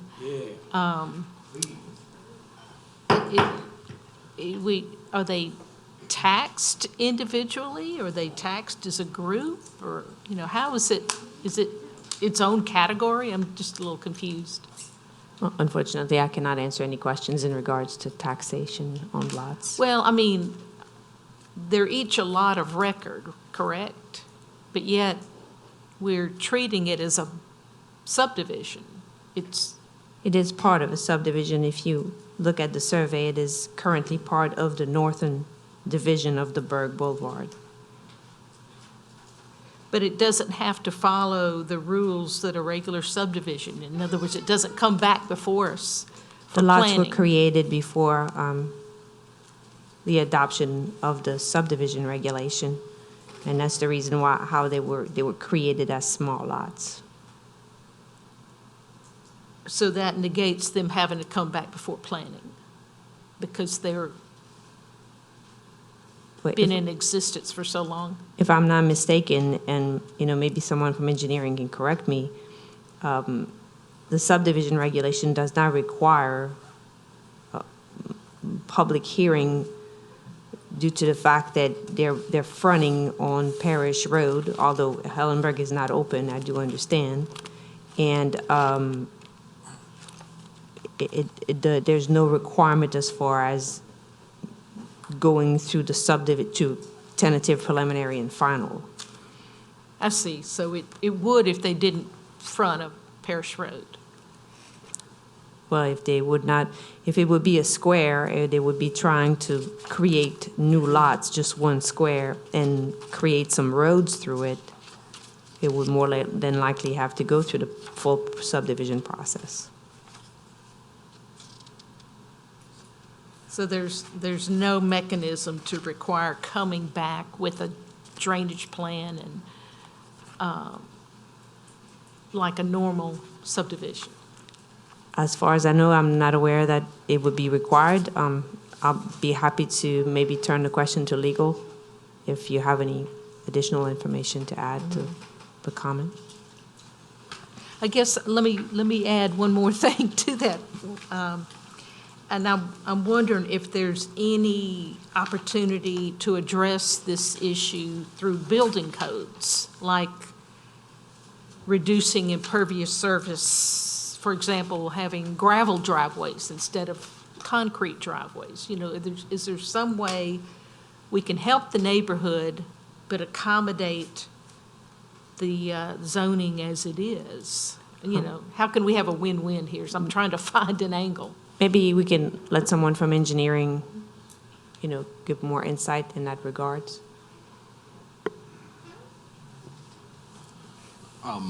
I don't believe you, and I could get a confirmation from legal on this. I don't know if for a minor subdivision, they can require gravel driveways or. I mean, each lot, as it's developed, is going to have to meet all of our ordinances and all of our building regulations. In this case, these lots just happen to become legal lots of record way back when, before we had our current lot size ordinances that we have in place now. And the subdivision was created back in, I think this one was the 1940s, the 1930s or the 1940s. So they're operating under that prior set of laws. But as far as building goes, they will have to build to our current ordinances. Well, do any ordinances exist that look at drainage in the area and make adjustments according to that? We don't have that, do we? Well, I'm going to just make a comment that I think we should postpone this until the drainage plan is complete for the parish, and continue to consider this issue. And if I'm unsuccessful, I will like to tell the citizenry that, you know, this is something you can appeal within 10 days you have to appeal, and it's a fairly simple process to get a card and appeal a decision made by this commission, and you will be able to go before the council who makes the final approval and plead your case there. And I would strongly advise you to get with your council person before that to see if they can help in any way. Thank you. Okay. Correct me if I'm wrong, you're making a motion to postpone case 2022-2711-MRP. Yeah, you can. Do I have a second on the motion to postpone? Motion fails for lack of second. We'll go back to the motion to approve. Commissioner Barcelona. I have a question for staff. Are there any drainage projects planned for that area? Any capital improvements or maintenance projects? We have multiple drainage and capital improvement projects underway in the area. I hear the audience on that. They're not going to be constructed within the next 6 months. Like, we're working on it, but we're just not. It takes a while to design the projects and plan the projects. So. Yes. But projects are in the planning stage at this point? Yes, most of them are in the design stage. Okay, to address drainage in this immediate Drainage area? and traffic, yes. Okay. All right, thank you. Commissioner Rist. Wow. I wish I could help. I kind of have to agree with some of the comments been made. I did a rough calculation of the amount of property here, and if it was zoned A2, it looks to me like it would be about 6 lots. So they're asking for 4 lots difference than if it was zoned A2 versus A4, which isn't much of a change in reality. That's per each of these. I tend to agree with some of the comments that this is a whole lot different than it came before us the last time. The other side of me is when you live somewhere, you know what goes on, and you feel the pain of all that every day and the fears of the things that were brought up. If you're a landowner and you own a piece of land, some will argue you deserve the right to use your land. So that's the balance we face every time we do this. I tend to agree with some of the things that have been said, that this is probably, I hate to say, about as good as it's going to get. When you're at the top of the mountain, you don't worry so much about what rolls downhill to the other people, because you're not the guy that's going to flood. And I don't know that the plans the parish have in place will relieve you of the issues you have. Traffic issues, the drainage issues in the parish, it's every meeting we have. It never changes. And believe me, I am not one who takes any of them lightly, but I think they could go forward with something you'd like a whole lot less without ever even missing a heartbeat. And if we shoot this down again, I think you could end up with something a whole lot worse, and there's nothing we could do. It won't come back before us, as far as I can see. I hate to say this is your best shot.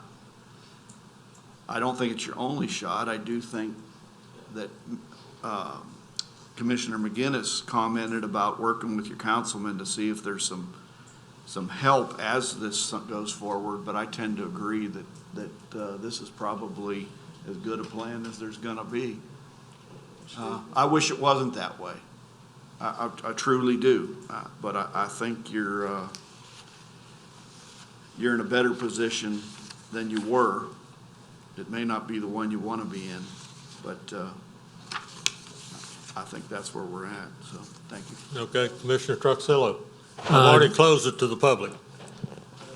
Do we have a motion on the table at all? We have a motion and a second on 2022-2711 MRP for Okay. approval.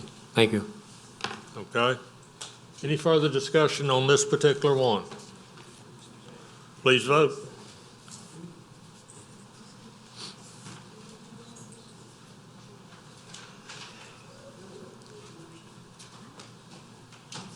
The motion to approve has passed.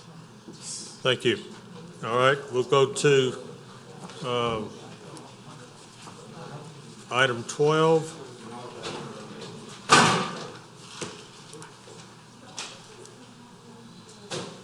Item 12 is case 2022-2723-MRP. It's a re-subdivision of lots, and we've already read all that, and we've had discussion and so forth. Commissioner Seeger. With regards to 2022-2723 MRP, I move to approve. Motion by Commissioner Seeger to approve 2022-2723-MRP. Commissioner Willie. Second. Second by Commissioner Willie. Any further discussion? Please vote.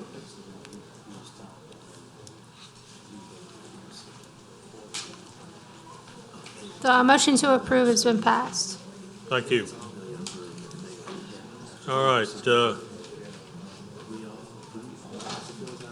Next item is item 10, 2022-2719-MRP, re-subdivision of lots 57.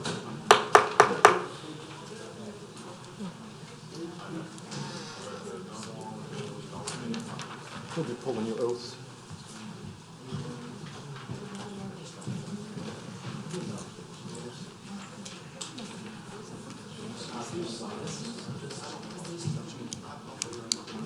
They can't appeal the final subdivision.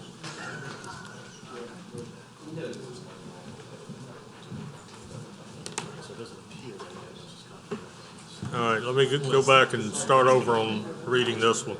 It's 2022-2719-MRP, re-subdivision of lots 57 and 58 into Lot 58A, River Club, Phase 4A. Owner and representative is Stephanie Mueller. Surveyor is Kelly J. McHugh and Associates. Parish Council District Representative is Honorable Marty Dean. General location, the property is located on the south side of Delta Lane, west of Oxbow Court, Covington, Ward 1, District 1. Staff? The owner is requesting to create one lot, Lot 58A. The public hearing is required considering that, as stated in the restrictive covenants of the approved plat, no lot shall be further resubdivided without approval from the Planning Commission, and the request shall be subject to item number 1. Thank you.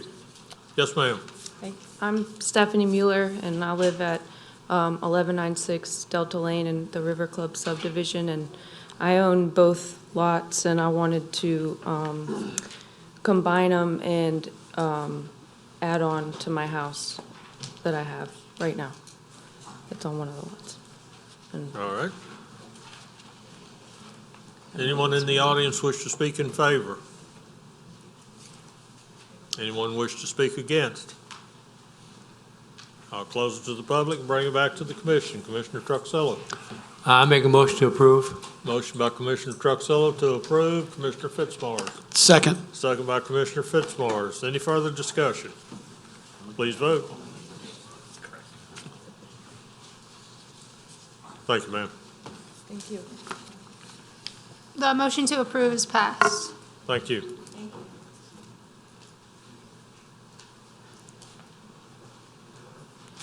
Our next item is item 11. Case is 2022-2721-MRP, re-subdivision of lots 81 and 82 into lots 81A and 82B, Whippoorwill Grove on Money Hill.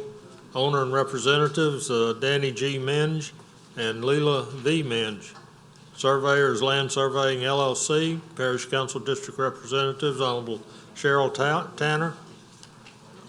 General location, the property is located on the west side of Gobbler's Knob, northwest of Kildee Drive, Bush, Ward 5, District 6. Staff? The owner is requesting to create 2 lots. The public hearing is required considering that, as stated in the restrictive covenants of the approved plat, no lot shall be further resubdivided without approval from the Planning Commission, and the request is subject to item number 1. If you want to take a look at the survey, this is a very similar situation here as the 2 other cases we've heard. The property line currently crosses through the residence here, so basically the request is to move the property line to the north in order to meet the setback requirements and to have 2 separate lots. Thank you. Good evening, sir. You are? Good evening, Council. My name is Danny Minge. I'm the one that's petitioning to see if I can get that lot changed. I've got the survey right here, and in addition, I already got an approval from the HOA. Okay.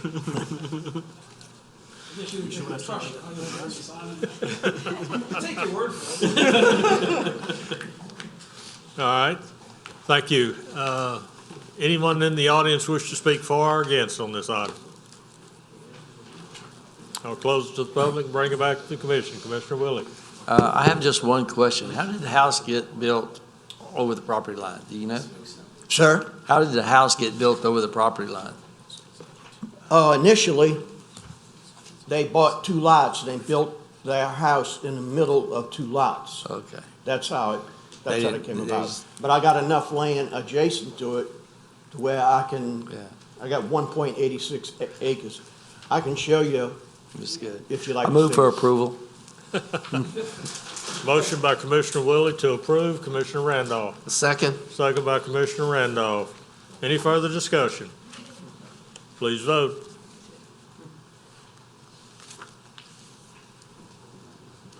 The motion to approve is passed.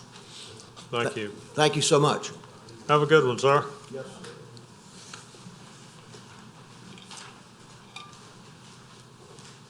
All right, we'll go to Item 13, cases 2022-2724-MRP, re-subdivision of Lot 61 and 62 into Lot 61A, Alamosa Park, Phase 3B. Owner and representative is C Survey LLC. Surveyors Kelly J. McHugh and Associates, Parish Council District Representatives, Honorable Riker Toledano. General location, the property is located on the south side of Compass Way South, east of, let me catch myself up here, east of Compass Way East, south of Marion Lane, Mandeville, Ward 4, District 5. Staff? The owner is requesting to create one lot. The public hearing is required due to, as stated in the restrictive covenants of the approved plat, no lots shall be further subdivided without approval from the Planning Commission. As you can see on the survey, they're trying to combine two lots to make it a 1.837 acre parcel. Okay. Good evening, sir. And you are? My name's Doug Walters. I'm a representative of Sea Survey in Edison's West Offshore. Okay. You have anything to add to the staff comment? Yeah, we just want to put it together. So we're going to build a 26,000 square foot warehouse so we can do some further development in our with our business. And that's it. We just need it because we can't drive forklifts across and things like that because of the 10-foot. Okay. All right. Thank you. Anyone in the audience wish to speak for or against on this item? Seeing no one, I'll close it to the public and bring it back to the commission. Commissioner Willie. A motion to approve. Motion by Commissioner Willie to approve. Commissioner Randolph. Second. Second by Commissioner Randolph.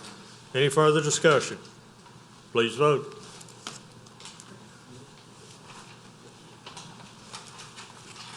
The motion to approve is passed.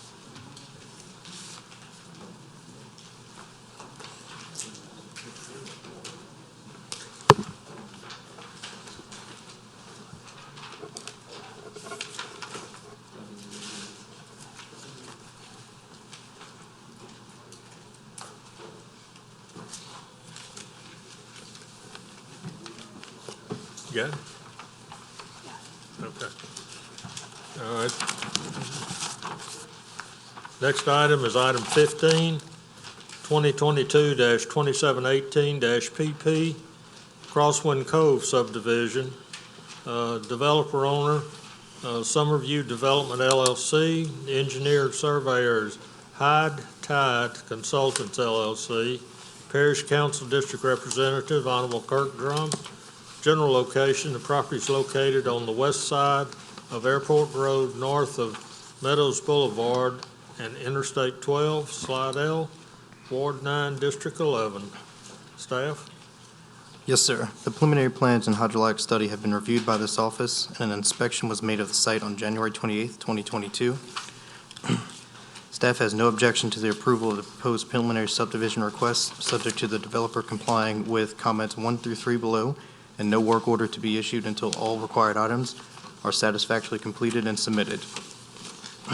Additionally, a funded maintenance obligation in the amount of $15,000 is required in accordance with St. Tammany Parish Code Ordinance, Chapter 125, and mandatory developmental fees will be required at final subdivision submittal in accordance with St. Tammany Code of Ordinance, Chapter 125.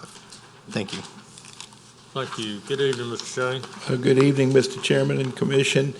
Jeff Shane of the Jones Fussell Law Firm at P.O. Box 1810 in Covington. I represent the developer in connection with this request for preliminary subdivision approval for Crosswind Cove. First, I'd like to respond to the 3 comments in particular. If you'll follow those comments with me. As to item 1, a typical lot details section for the cut conditions will be provided in the final plans as requested. With regard to number 2, the water and sewer line will be shifted to be located in the 12-foot utility servitude as requested. And as to item 3, the cross drain will be increased from 18 inches to a 24-inch pipe in the final plans as requested. So as it relates to the 3 comments, all of those are acceptable. I am pleased that my client and his engineer who are with me this evening have actively worked with the people in this area. As you may remember, when this matter first came to you for zoning, There were 8 to 10 folks that had questions and perhaps potential opposition. That following, if you will, dwindled when we came back to you for tentative. Mr. Dressel and perhaps a few others were here. But my client has actively engaged with all of these folks in various meetings and interactions, trying to get them comfortable with regard to how this development will fit into their community. And I think in light of the staff comments that you see this evening, my client and his engineer have done a good job of not only meeting code, but also creating an opportunity for a development that can be very compatible on Airport Road. So with that having been said, we respectfully request that you grant preliminary subdivision approval for Crosswind Cove. Thank you for your time. All right, thank you, Mr. Shane. Anyone in the audience who wish to speak for or against on this? Seeing no one, I'll close it to the public and bring it back to the commission. Commissioner Barcelona. Make a motion to approve. Motion by Commissioner Barcelona to approve. Commissioner Crawford. I'll second the motion, but Jeff, I had a question for you. If I remember correctly, when we talked about this before, the outfall canal for the drainage was plugged up, had some debris and trees and all that in there, and I know we talked, I don't know if Ted has any information on that, or if anybody, do you know if anything was done? Yes, sir. Okay. We followed up on that, and that's the outfall that goes from the southwest corner, Yeah. running west, ultimately to Bayou Liberty. Correct. We determined that the St. Tammany Parish maintenance role indicates that there is public servitude there, and to the extent that we need to clean up that area, I believe we're planning to clean approximately 450 feet of that run. That was part of the hydrology that was submitted to staff. They reviewed that. So we have every belief that our outfall should flow efficiently going to the west. The developer will be cleaning that? Yes, sir. Okay. And so this is, to me, a classic example where sometime private development will actually enhance current conditions because of the cleaning of this artery that will allow the water to get to the bayou. Okay, good. Thank you very much. Thank you, Commissioner Willie. Jeff, back to that outfall there. I might be confusing it with another project. We had one similar to this where it was, that pond was flowing into another pond. Is this it, or is this going into the parish ditch? No, it goes into the pond. This is not it? Remember Yes. There was another case that we had very similar to that. It was this case that you're thinking of. It was, I guess, the citizen opposition that was coming in believed that it flowed into another pond, and So it doesn't flow into another pond? no. Because I was worried about that It outfalls pond into not the making same that ditch pond another operate pond correctly. outfalls into. Okay, that was all my question, yeah. We good. Okay. We have a motion and a second to approve. Please vote.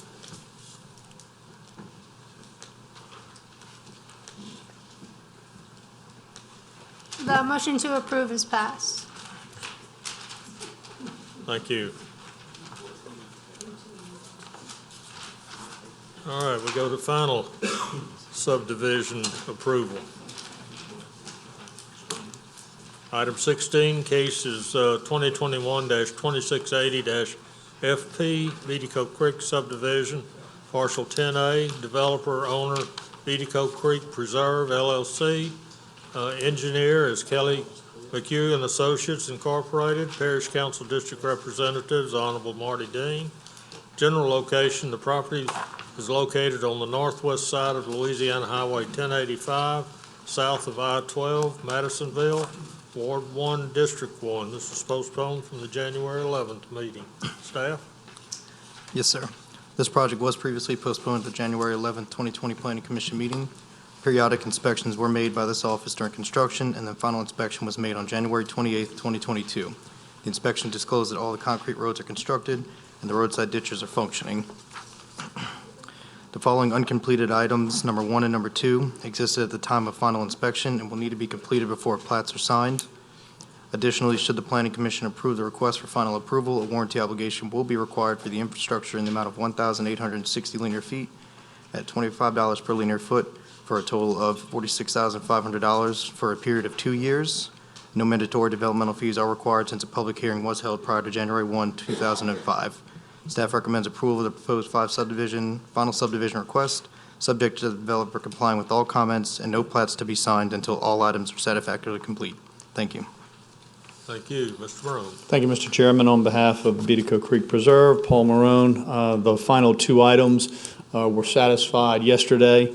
We received the letter of acceptance and responsibility from Tammany Utilities, so those items are done, and we'd respectfully request your approval for final subdivision approval on Beatico Creek Phase 10A. Thank you, Mr. Rowan. All right. Anyone in the audience wish to speak for or against on this? I'll close it to the public, bring it back to the commission. Commissioner Truxillo. Hello, Paul. I know the subdivision very, very well. I have one question, and have you ever thought about adding an additional in and out in the subdivision? In an entranceway, you mean? Yes. Okay. I'm sorry, I was thinking, I had drainage on my Ingress, mind. egress. Yeah, I'm sorry, I was Excuse me. thinking drainage when you were. I'll talk lawyer what, ingress and egress. Yeah, thank you. Now I understand. Now I understand what you're saying. Unfortunately, the property does not abut any other roadways in St. Tammany Parish or in Tangipahoa Parish. However, the developer did work with a landowner to the west, right across the line in Tangipahoa Parish, and does have an emergency access servitude that would take people out to CC Road in the event there's a problem with the entrance onto Highway 1085, the Beatico Creek Roads or something along those lines. So there's not a primary ingress and egress there, but there is an emergency ingress and egress that is that he's obtained through servitude. I hear what you're saying, and like I said, I know the subdivision very, very, very Yep. well. And since this is the final approval, I'm going to move to approve. Motion by Commissioner Truxillo to approve. Commissioner Rest. Paul, Yes, you're kind of created a problem here for me. I know you're disappointed, Mr. Rest, that there's no write-ups. no items on there for you. So the problem you've created with me, you've kind of shown that it can be done. Either that or we didn't have any inspectors on the job, but I don't believe that's probably true. So my congratulations on a clean slate, basically. I will give you a hard time if it's not, but I'm willing to recognize when a job's been done right. Understood. So Thank you. appreciate that. Thank you. And I'll Mr. Randolph. second the motion Thank to you. approve. Motion by Commissioner Rest. Seconds the motion. Commissioner Randolph. That's it. I was gonna second it. I'm good. Okay. Commissioner McInnes. Yes, Paul, I was going to ask about the emergency access as well. Wasn't there an agreement to the north for an ingress, egress during emergencies? No? No, the north. North or south of the current entrance? The north, we actually abut the interstate to the north, so it would have to be to the west. I believe I know the point of ingress and egress for emergency is to the west. I don't think we have any availability to the north. Wait. The access is on 1085, right? Correct. Which is running north-south. No, not exactly. It's not in that area. So as you come off 1085, the subdivision goes back to the north, and so our north line is actually the interstate. Yeah, okay. Well, how are people gonna know? How is that ingress, egress gonna work to go to the west? Well, Because, how would you get from, say you wanna go home, you get to the regular entrance and it's blocked with floodwaters.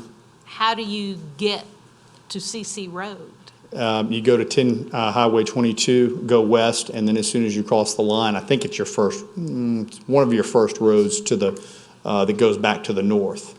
And I know that there was information put out, that's may have been a year or so ago, it may have been a little bit more now, through the homeowners association, advising about that ingress and egress in emergency situations to the west. Okay. All right, thank you. Paul, I'm gonna come with a question now. Yes, sir. On the emergency exit entrance, is that gonna be locked off, chained off? There's a cattle gate there, and Mr. Doherty, I cannot recall. I believe that it's got a locking mechanism. I think it's a code, a number code that we're able to unlock and open in those instances. Okay, so the fire department, the ambulances, everybody that needs that code will have that code? Correct.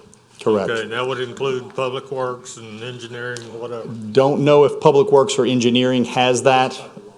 But my experience has been in those instances, those agencies will cut their way. They'll cut the lock if they don't have it. Okay. Emergency, we ain't waiting for a combination. All right, we have a motion and a second. Please vote.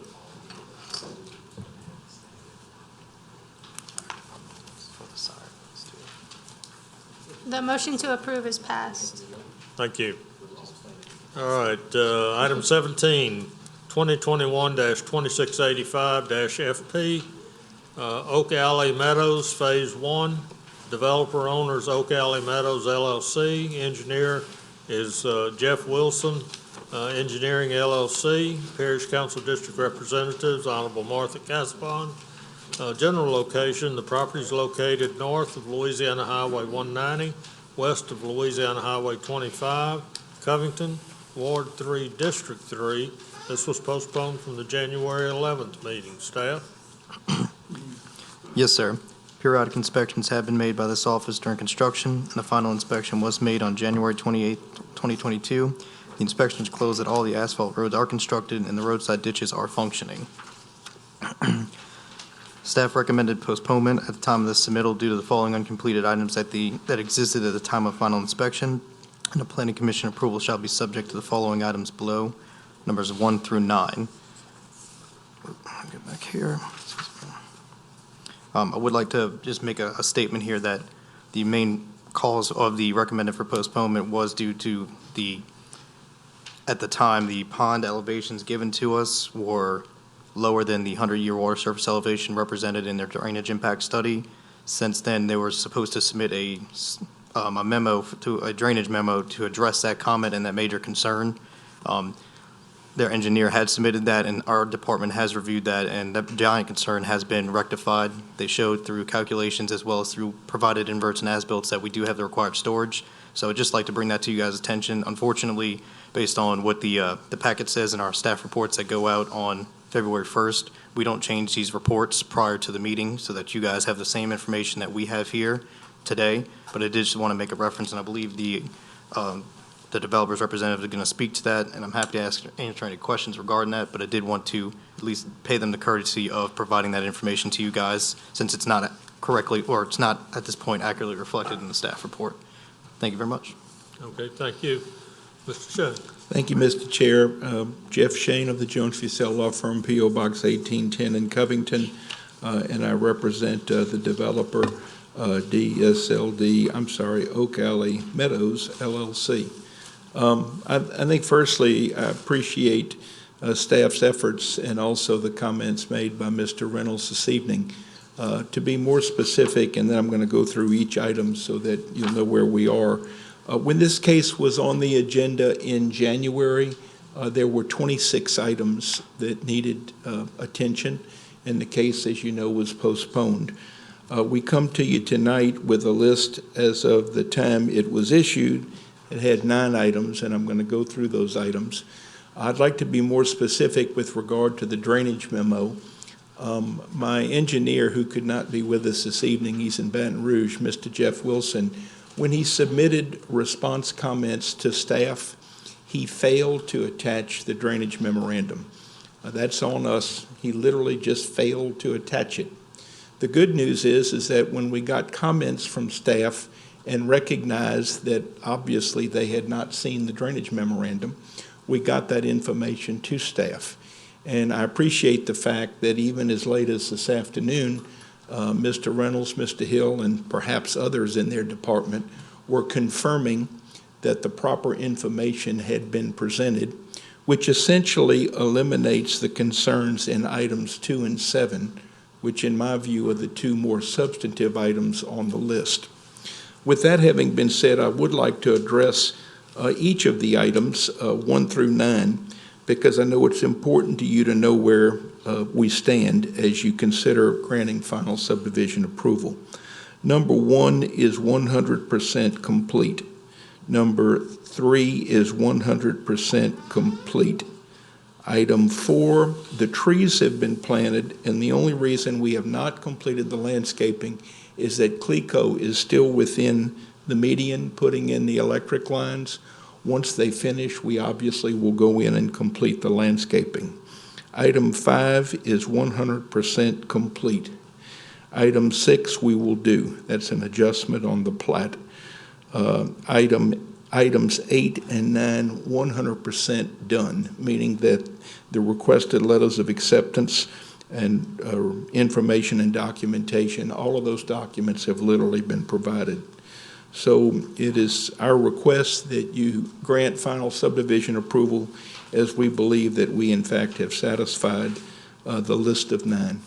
If any of you have any questions or comments, concerns that I need to address, I'll be glad to do so at the appropriate time. Thank you, Mr. Shane. Anyone in the audience wish to speak for or against on this final? Mr. Doherty, could I say something real quick, Yes. if you don't mind? I do apologize. It wasn't scripted, so I kind of messed up a little bit. During my explanation of my staff report, I forgot to read the last page, and I just wanted to verify with legal, do I need to read the warranty obligation amounts and the mandatory developmental fees into the record, or is them being in the staff report, is that acceptable? I'm more than happy to read them. I just wanted to make sure we didn't miss that or mess up. If it helps, we agree to all of the comments in the staff report. Or that. Yeah, I think that's sufficient. That'll work, okay. Thank you very much. Okay. Commissioner Willie?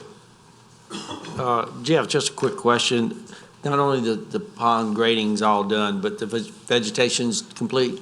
Yes, sir. Okay, I move for approval. Motion by Commissioner Willie to approve. Commissioner Fitzmaurice?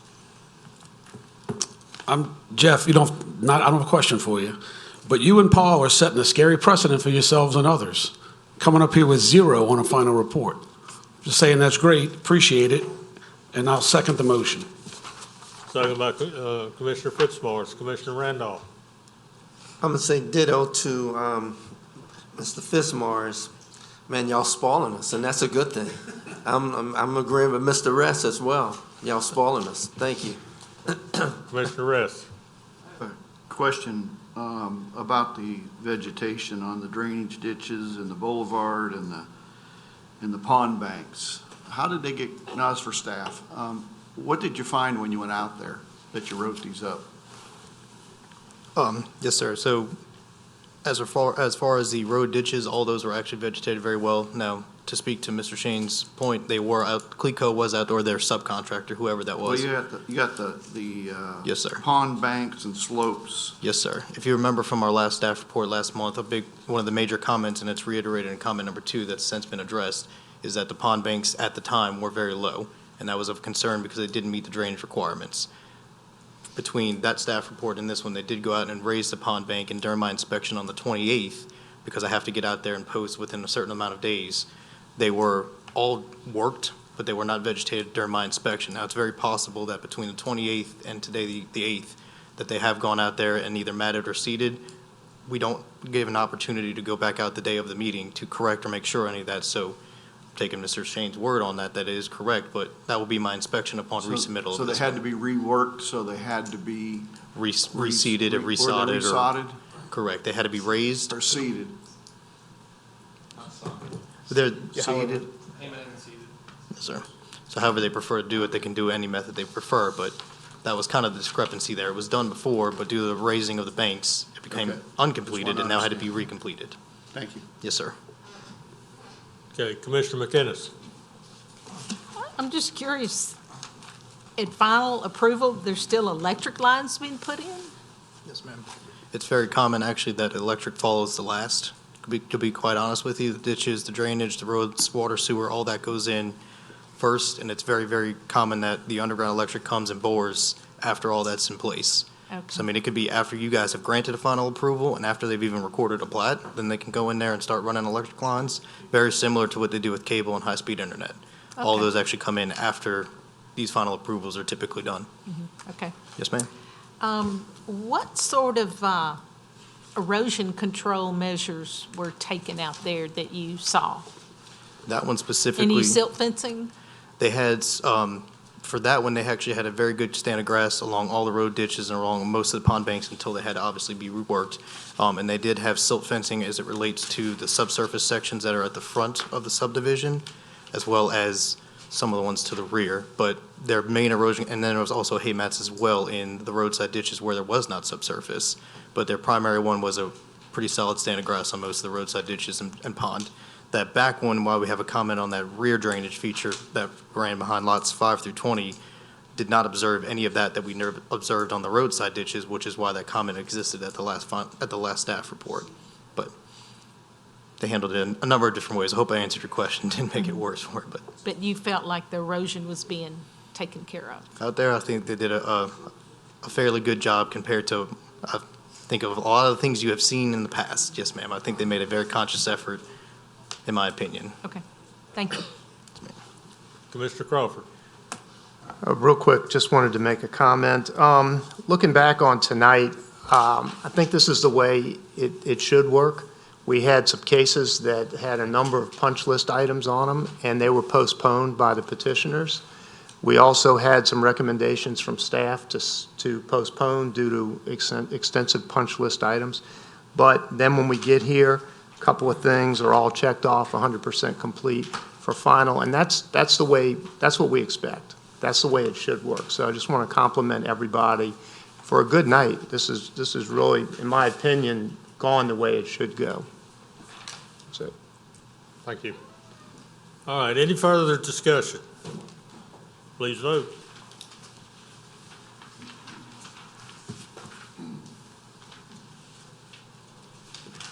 The motion to approve is passed.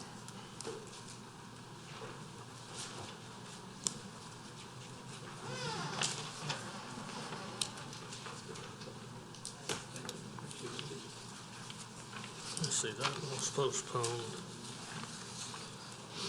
All right, we go to page 5, item 19. Case is 2022-2717 FP, Terabella Subdivision, Phase 1A11. Developer owners, Terabella Group LLC. Engineer surveyors, Kelly McHugh and Associates. Parish Council District Representative, Honorable Marty Dean and Honorable James Thompson. Yeah, that should be Martha Casabon, right? Right, staff? This should be, yes, sir. We'll get that corrected, but that is, yes, that should be Ms. Martha Casbon. Okay, Yes, sir. all right. Red doesn't want to come back. He's having too much fun. All right, general location, the property is located on the north side of Louisiana Highway 1085, west of Bricker Road, Covington, Ward 1, Districts 1 and 3. Staff? Yes, sir. Periodic inspections have been made by this office during construction, and then final inspection was made on January 28, 2022. The inspection disclosed that all the asphalt and concrete roads are constructed and the subsurface drainage is functioning. The following uncompleted items, numbers 1 through 10, exist at the time of final inspection and will be completed before plats are signed. Thank you. Additionally, well, I guess I'll ahead. read it now, but additionally, should the planning commission approve a request for final approval, warranty obligation will be required for the infrastructure in the amount of 1,759 linear feet at $22 per linear foot of asphalt road for a total of $38,698 and 1,485 linear feet at $25 per linear foot for the concrete roadways for a total of $37,125 for a total warranty obligation of $75,823 for a period of 2 years. The staff recommends approval of the proposed final subdivision, subject to the developer complying with all comments and no plats to be signed until they are satisfactorily complete. Additionally, no mandatory developmental fees are required at this time since the developer has entered into a VDA and has paid all current fees. Thank you. Mr. Morone. Thank you, Mr. Chairman, members of the commission. One last time, Paul Morone, this time on behalf of the Terabella Group LLC. All of the items on the punch list, I'm pleased to report, are completed. Items 1 through 8 are all plat revisions. Mr. McHugh's office has completed all of those. We aren't able to submit it until after the meeting, but those are all done. The Clearwater test and the letter of acceptance from Tammany Utilities was procured yesterday, so those are done as well. And there are no construction-related activities left. So we would respectfully request your approval, Phase 1A11 for Terabella. Be happy to answer any questions any of the commissioners may have. Thank you, Mr. Morone. Anyone in the audience wish to speak for or against on this item? Close it to the public. Commissioner Fitzmaurice. Motion to approve. Motion by Commissioner Fitzmaurice to approve. Commissioner Truxillo. I second. Second by Commissioner Truxillo. Commissioner McInnes. It seems like there's something terribly wrong with this report. I see no reference to needing vegetation. And if you would like, I would speak to that. So the unique situation that we did face when we did the inspection on the 28th out there is that there was not a lot of vegetation present. However, if any of you drove through it, you would have seen that. However, a big portion of this one is the entire thing is subsurface. And what the developer and his contractor elected to do, and this is kind of where you get into your best practices and your SWIP, is that the entire grade of the subdivision is below the curb and gutter system, so that even during a rain event, none of it actually topples out onto any of the roadways. It is all basically acts as its own and self-dam.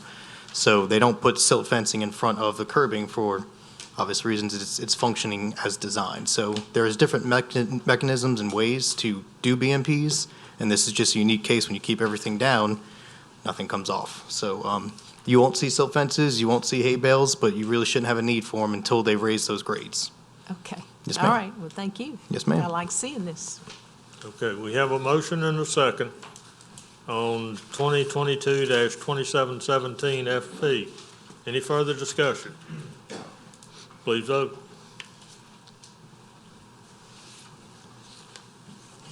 A motion to approve is passed. Thank you. All right, we go to old business. We're going to have two items, but we've got to take item 20 first. All right, item 20, request to enter the parish right-of-way at the median of the intersection of Warner Lane and Louisiana Highway 59 for the purpose of relocating a monument sign for Parish Concrete LLC, Council Series number C-6059. The debtors P&W Industries LLC, Parish Concrete LLC. Parish Council District Representatives, Honorable Riker Toledano. General location, the property is located at the median of the intersection of Warner Lane and Louisiana Highway 59, north of Interstate 12, Mandeville, Ward 4, District 5. Developers requesting an extension of time to provide required documentation and complete the work. I had talked to Mr. Shane when I found out that he was the attorney. This is one of these that it just seems like it's dragging on and on and on, and I couldn't figure out what the holdup was. Well, guess what? It's DOTD.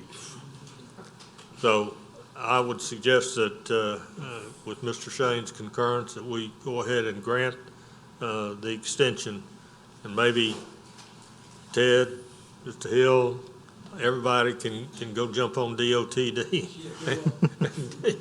and get this thing done. I mean, this is getting ridiculous. That seems like everything, for some reason, is related to DOTD, one way or the other. Well, the core. Well, that's true, the core. I don't want to leave them out. Mr. Shane, you have any comment? Yes, sir. I wouldn't dare say another word. Judge says yes, you stop talking. All right, I'm gonna bring it back to the commission. Commissioner Seeger. How long is the extension proposed? 1 year. 1 year extension? Yes. So moved. Motion by Commissioner Seeger to approve the 1 year extension. Commissioner Randolph. Second? Second by Commissioner Randolph. Any further discussion? Please vote.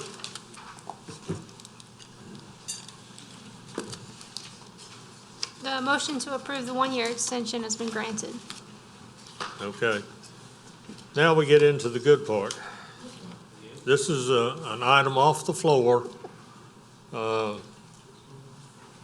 under old business, and we have to have 100% vote in order to open the agenda. It's basically the same as item 20. It is not expired, but it will expire before we have another meeting. And so, Mr. Shane, I'm going to turn this over to you at this point. No, you need to vote to open the floor first. Huh? You need to open the floor. This is true. This is true. All right. Need a motion and a second to open the floor. Commissioner Fitzmaurice. Accept the business proposed by the chairman. All right. Motion by Commissioner Fitzmaurice, Commissioner Truxillo. Second. Second by Commissioner Truxillo. Please vote. Remember, we need 100%.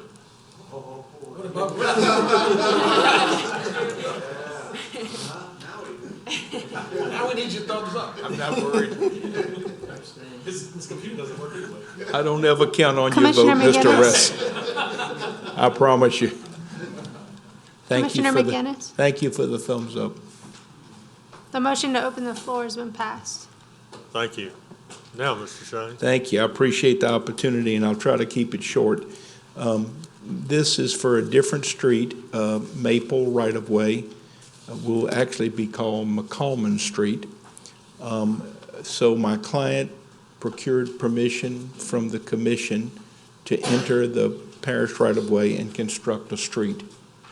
At the time, we finally submitted, through a series of submissions to staff, we got final approval that everything was literally in order on February 3rd. Mr. Reynolds advised us by email. I did not recognize that our 1 year approval was about to expire. So upon his advice, I immediately filed a letter, but it was untimely in that it did not get on this agenda, wasn't possible. We are actually on your March 8 agenda, but it would be exactly identical to the prior case in that we don't need another year, but we certainly need more time than letting this current approval expire. So the formal request to you would be to grant I guess it's always in the increments of 1 year? Yes, sir. It's extension of time for 1 year to submit the documentation and 2 years to complete the construction. So 1 year to submit documentation, 2 years to commence construction. All documentation is now complete, meaning that the plans and specs have been approved 100%. Otherwise, I wouldn't have even tried this tonight. But it seemed, though, rather than waiting till March 8, and knowing that I had the case before this tonight on the same subject, I thought I would ask if you might indulge to grant the extension that's requested. Yes, legal. Jeff or Ted, do y'all have the council ordinance number that adopted this into the right-of-way? Do not have that file, because I was unsure if the request was going to be granted tonight. I did not bring that one with me. We have the file in the office, but I do not have the reference. I have the resolution number. Okay. Would that help? Yes. Resolution number 20-107 Thank you. for McCallman, McCallman Street, formerly Maple Avenue. Thank you. Thanks. Okay, anything else? All right. Commissioner Truxillo. I make a motion for 1 year extension. All right, motion by Commissioner Truxillo for 1 year extension. Commissioner Barcelona. Second. Second by Commissioner Barcelona. And Legal's already spoke, so we've got that. Any further discussion? Oh, Ron? Just for clarification, since it's on next month's agenda, do we just remove it or, okay, all right, thank you. Thank you. Okay. Please vote.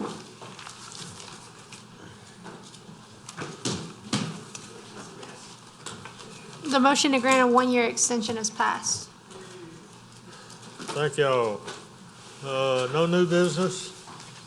Motion to adjourn. Mr. Chairman, Yes. Mr. Chairman, I just want to remind everyone that the zoning commission meeting is on Wednesday, March 2nd, which is the day after Mardi Gras. If you,